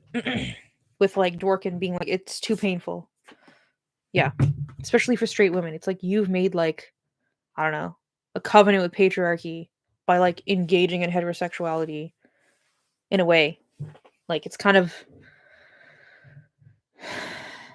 like you need the cope, basically, is what I'm saying. Um, okay, I had this interaction. This is what happened. So this was like 2 years after I had detransitioned and or re-identified, whatever. Honestly, I'm kind of resentful that I used like the mainstream language for so long because now it's like automatic to use the mainstream language, even though I don't actually like identify with that language. Anyway, okay, so it was like 2 years after I'd re-identified. I was on Twitter. I literally don't know what the fuck we were talking about. Who fucking knows what we were talking about? These two Tims got angry at me and they were like, "You're just jealous of us because you wanted to be a man and you can't," or something. And I remember what they were saying was basically like, no trans man is like it was like a reflection of what they think of all trans men, not just me. Like it was very fucking explicit with the way they were saying it. And yeah, so they were like, "You're jealous of us, and the only reason you're like an evil man hating dyke is because you can't be us, so you have to hate us or something." And they went on to be like, "If only you were so lucky that we wanted to sexually assault you. Like if only you were that lucky, like nobody would even want to do that to you because you're so disgusting and gross." And then they assumed I had been on T. Um Even though I try very hard never to imply that I medically transitioned. Not sure if it comes across, but I try very hard because I know it's like the big fucking distinction and I haven't been through that. But we have rarely had any interaction with each other. And they were like making like derogatory statements about like female bodies after they've been on testosterone and how they're like gross and stuff. And then they started sending me fetish pictures, and this wasn't even like in DMs, like they publicly posted it on Twitter. I think it's like a higher profile humiliation. Then they started sending me like photos of them in like fetish gear and not like leather, like like sissification type stuff. And like with their like boners, they started sending it to me and being like, "Don't you wish we wanted to sexually assault you?"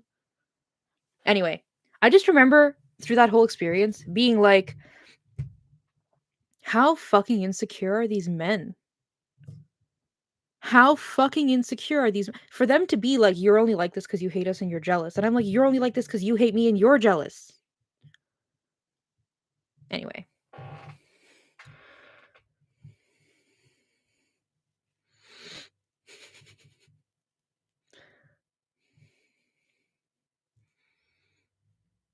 Maple says Tims have no problem playing the "I'm a man" card when it suits them. Step outside and I'll show you who's a man. Yeah, exactly.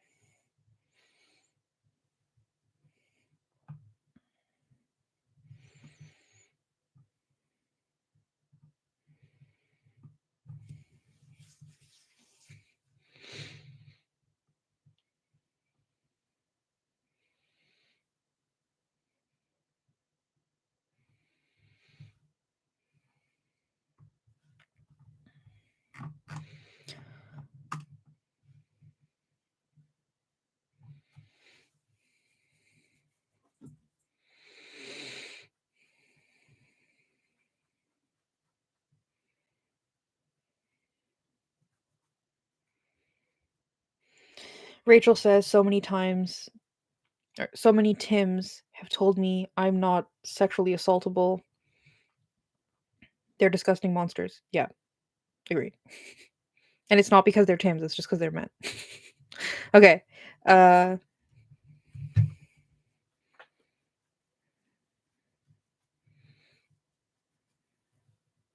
oh, bye Michelle. I'm about to wrap up anyway. We're on the last page. Let's do the thing I always do. Let's read like the last paragraph and give our final thoughts on the essay. All right.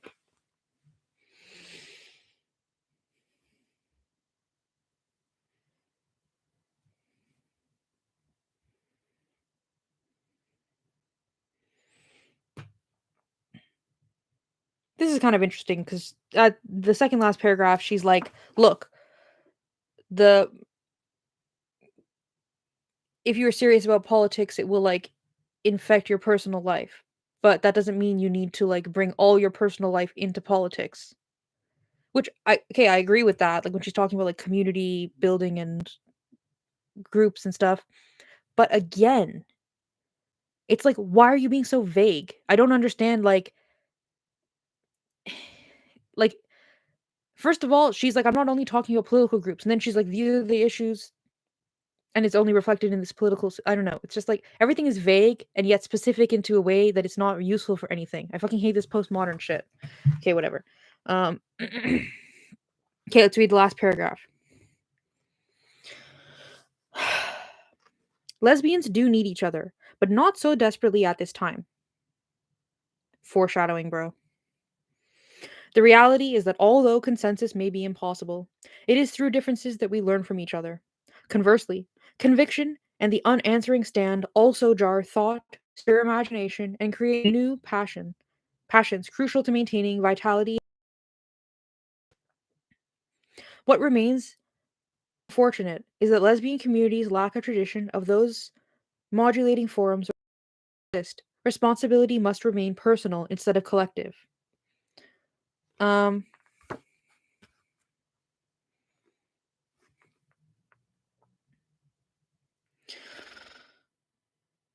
I don't know. A personal responsibility is good, but I also think a lot of the times, I'm not going to reference any specific recent drama, but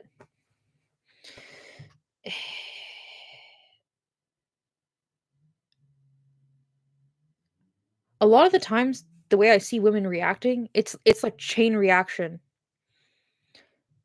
And I do think that like personal responsibility is a big thing and we really need to take that seriously. But I also see a lot of women being like, "Oh, I'm being attacked, so I have to react." Or like, "Oh, my friend is being attacked, so I have to react." And it's like I think that women can get into like a kind of like cycle of reacting to shit with each other that's very, very unhealthy and like it's almost like the way that rhetoric affects your brain so that you can't think anymore. Like that, but like an emotional version of that when it comes to like reactions to drama with each other. And maybe drama's not the right word, like interpersonal difficulties or whatever. Um and it can become like a habit and it can be a thing that like many women becomes a habit for many women. And so like if you have a bunch of women who like join one group or one community in one area, if they have that habit, it's like conflict. Thank you, Maple. Um yeah, interpersonal conflict or intercommunity conflict. Um then it's kind of just like the general chaos that permeates the community rather than like individual women who are like starting shit with each other. You know what I mean? Um And also she doesn't address in this essay was very disappointing to me. She doesn't address in any way like, okay, if you have a fundamental, well-reasoned disagreement, what are you supposed to do? Like, I don't know. The essay was only like 10 pages or something. Maybe it wasn't enough. Well, like 20 because they're double-sided. But um I don't know. It just this essay was too postmodern for me. Everything is like vague to the point of uselessness or specific to the point of uselessness. Um and just like speculating about shit that it's like I'm not saying that she shouldn't think about that crap. If she wants to, then she can. But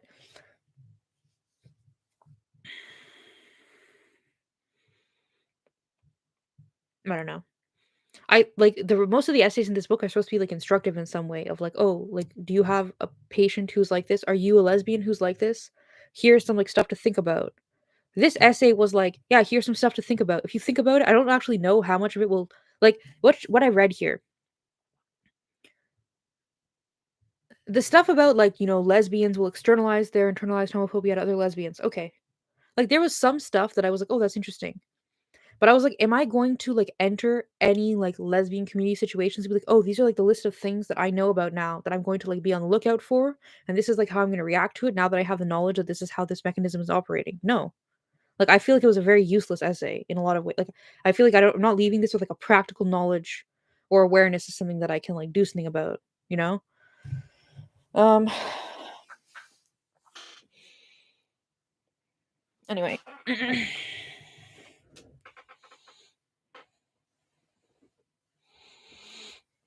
Possible person says the phenomenon misogynistically known as drama, which we call interpersonal conflict cycles. Oh, that's good. That's much better language. I've just been calling it drama for like months. Yeah.